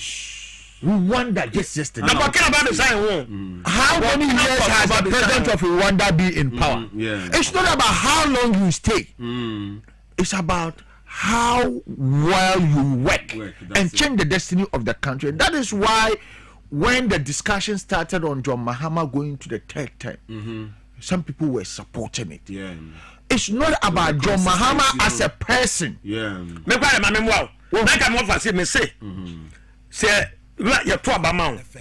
Now be a president. As many as the people want you to be on the seat, you know. You to bana when you say 8 years for 4 years. I mean, not consistent. But I can be in show. Ube a strategic plan for a company. It takes you a minimum of 6 months. Good. How many government companies do we have in Ghana? Many. So 6 months. Now say you winning elections for you to settle 3 months. Only 6 months can I know and you 1 year. Almost 1 year. So your strategic plan is approved. Uniska. Now you are going to look for money, both internally and externally. First of all, you don't even know where to get the money. Uber start here so by the time you say 4 months and 5 months. Because nobody will just take money and give it. They have to discuss and see what is sustainability. Then. It's whenever so another 2 years. Yes, 1 year. So say make strategic plan here to bring EV buses in we are getting funding. We buy you be kasa you do baby na asa ko start bi. Enti whenever baso no say me no kasa 2 years atwem. Next year all the political parties are selecting their MPs. Election year. Election. Into who not say 4 year mandate. Into we like struggle to make money to fund elections because whether you like it or not, the economy of Ghana is what is going to fund NDC MPP elections. Yes. Honorable members. But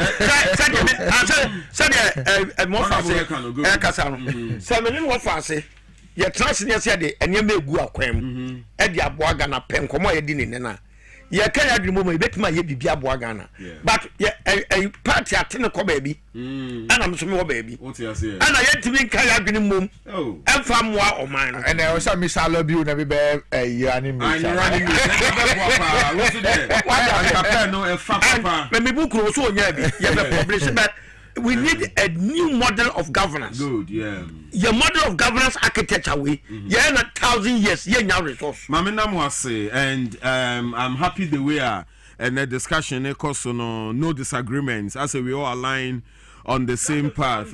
That's how it should be. So I say, yeah, good on man. What did you buy? Maybe because you're relocating. Also say, yeah, this person or the ministries. Yeah. Now. Obi so de foforo beba ya keka boma na ya hwede e suitable for facelifting Ghana capital na ya fa akwada o coach kukura nu se o mani nyina se ane de ani hwe eto bia adwene na koma ne spirit edi a kire ba we de one step forward two step backward we ba no beka we ba no beka we hwe o kokuma se ho se de ya kwa ne sia se ye no akufaro be kwaro wo so de bypass aba kono anyinam na osino say you mama ba wo so ba be ye expressway our starting meanwhile the carnage on the existing road no higher any pe wu na ewu ebi dey for hospital ya wo ken afari you do na jukunkufo omufre project bibi project kufo na initiative mama yewrata mes eso to aso akufo do bedi 8 years hospital didn't see the light of the day so yeah 111 hospitals. No so jago. Semba be agenda 111. Na after hospital e condition bi rase. Wasaka na forma gumo sore. Onya ande na. Because anybody be it doesn't just make sense. Yes. E condition ni nyama ya toto. Machine bi okra. O se so condition so wa se be yan se wa bra ye mfanya adwuma. Na ya mo board am be we wo kan ye so di kwatena radio so you so harshwest say o perform nim nyansa kasa so be koso there be common sense approach to issues abogana for I guess selfishness self-seeking politicians and our front line and our man say and say and we have hospital yi na sa everyone say if you just say MP if you just say you are free where the water can you imagine I say energy no one farmer could for no one we friends no that pressure no fan go now and then one year on a job as a gam say you be two gam say be what can to trust them obi a we MP look at the way you are talking koyaman to me edi akona edo no yes Dwaboase East MP or doho I mean, what do you want to say? Not the mama by the pressure could see your mama so. Your mama and Atames did well when you first term. No, every zip your friend said, hospital actually. No, Kukwasa, sa, what of a plug a boho said, your commission hospital. Now go for one another. Bank of Ghana. And that's a hospital is having no cousin. Wabra, yeah. Now people for that back then, kuma so many me ye nyam kwa de ka be wo me say makasa ye new hospital ya permanent anado enko commission. This plague was unveiled by His Excellency Nana Addo Dankwa Akufo-Addo, President of the Republic of Ghana, on the occasion of the inauguration of the Ashanti Regional Hospital at Sewua on the 4th of January 2025. 3 days to handing over no. So even when transition was ongoing, now we know what you papa pen mu kwatre fie. How do you feel? I know what you. I'm coming to you with the Modiken land now. Sorry. And what I say, wa mama ni age. Good. The mama ni age ne say. Say ye na ke uboma, ye say pay we ba kwa ne bu. Ye ka boma emu. Ekwa be fa so e be union government or inclusive governance. Now so am the pressure CJM so. How do you also feel, say, Omoto we na me who say there are a lot of procurements are cost of facility but it's not being put to use. How didn't you? And JM good. The your friend say the bus stops on him. Good. Because Obiabia man say ora no one na yentere. Ora no amuma NDC power mobile ora na number 1. Good. Galam say na number 2. And I'm say economy e dey info. Poster bi e dey poster bi a polls. Aye. Yeah. Ratings of JM no. Encourage. Yeah. Because them are gonna fall fast to aba no. Economy no say abeto be fifth. Yeah. Now, the other kind of move we sika. What you say? Equipment first we recover yesika. And Obian himself for be yen. Mo.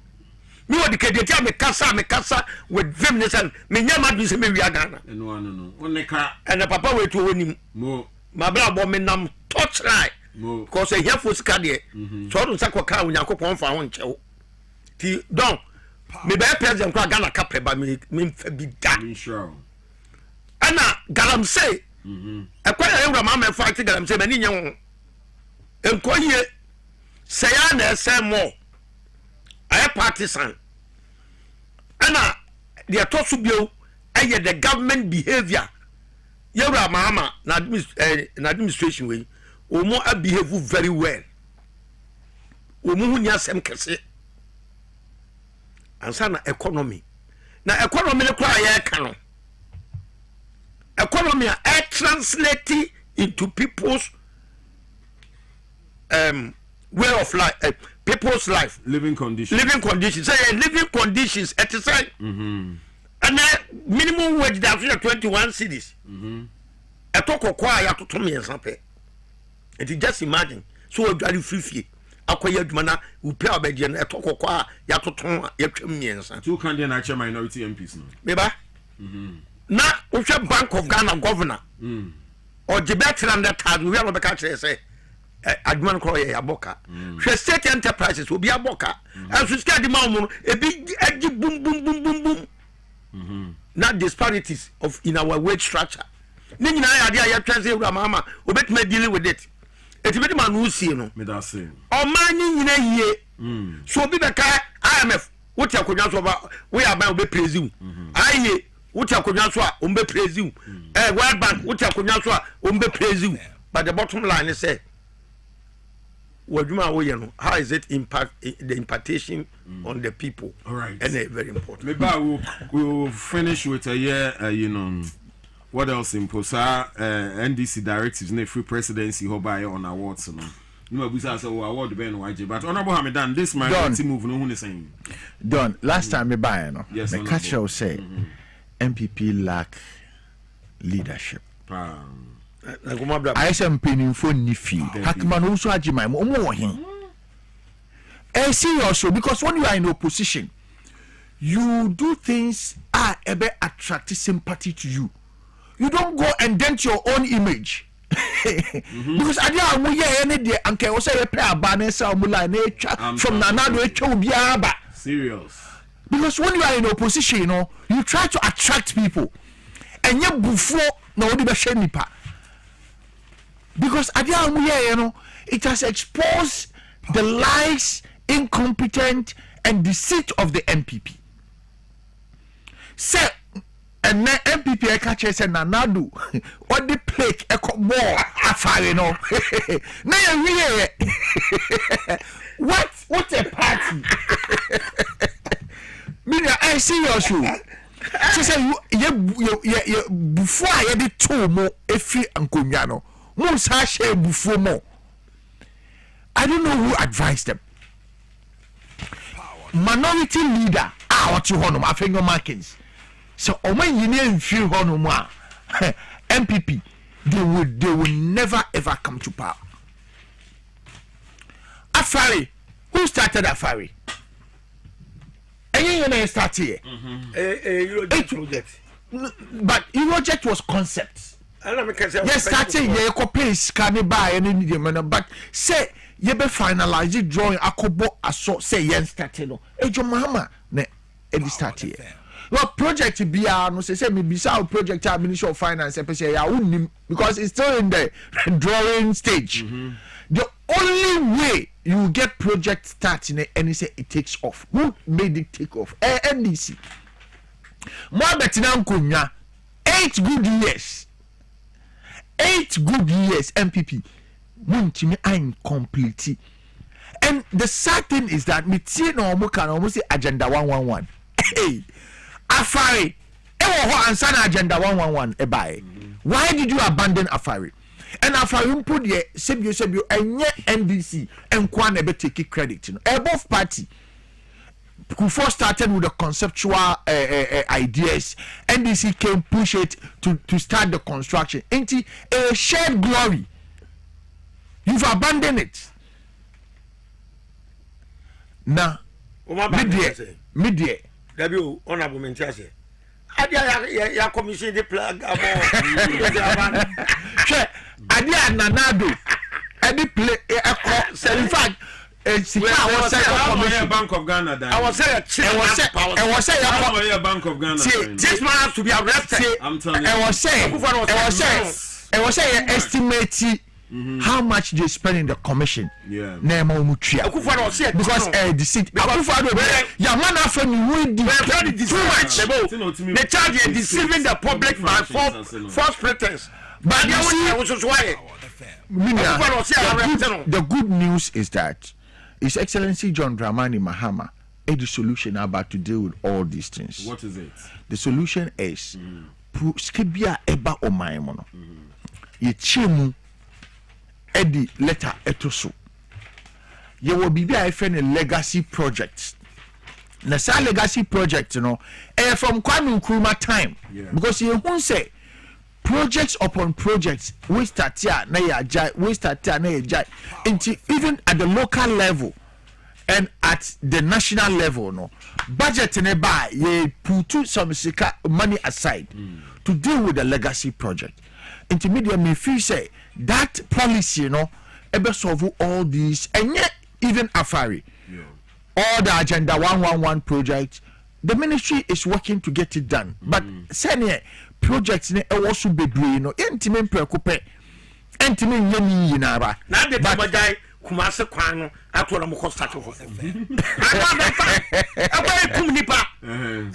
kumnipa ana umayi ba pass akaje begugu sukota nya ne kama waja atoro mo de military akogu achimo danse mu yi fresh food. I mean, what is this? Side by side.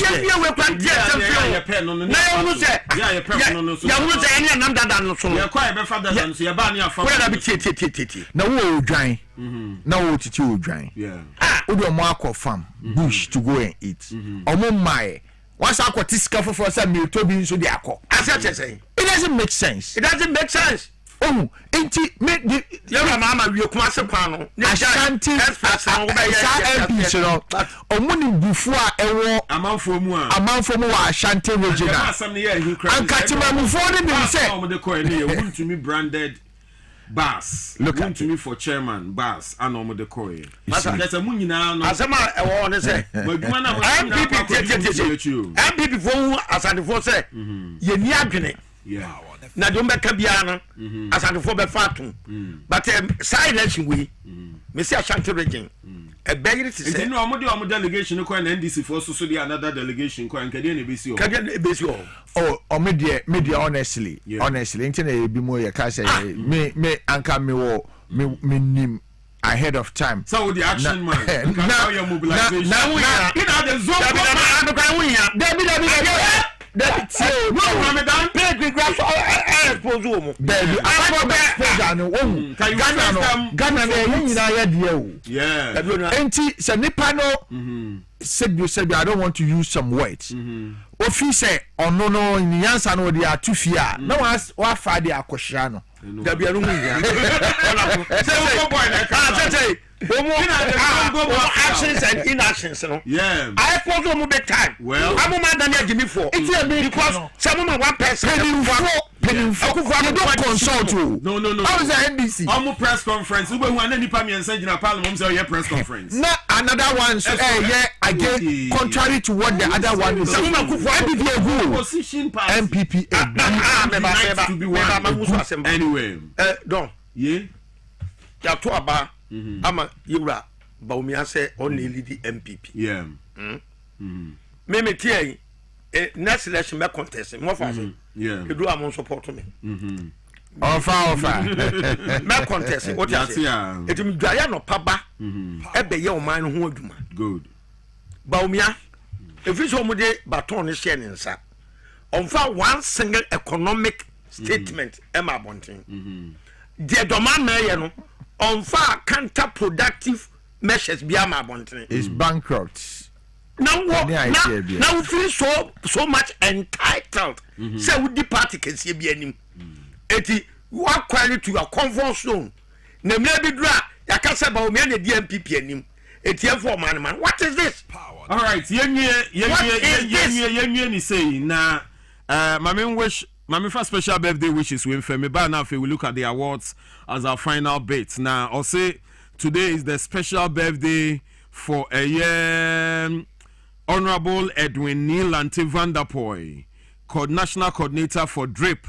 Today it's your birthday. Now, as part of the wish, I'll say celebrating a man of pragmatic leadership, a pragmatic force whose leadership, dedication, and service continues to inspire progress and purpose. Neil Ante Vanderpoy. Today it's your birthday. Former sports minister and now National Coordinator for DRIP and NDC National Chairman Hopeful. Yes. It's your birthday today.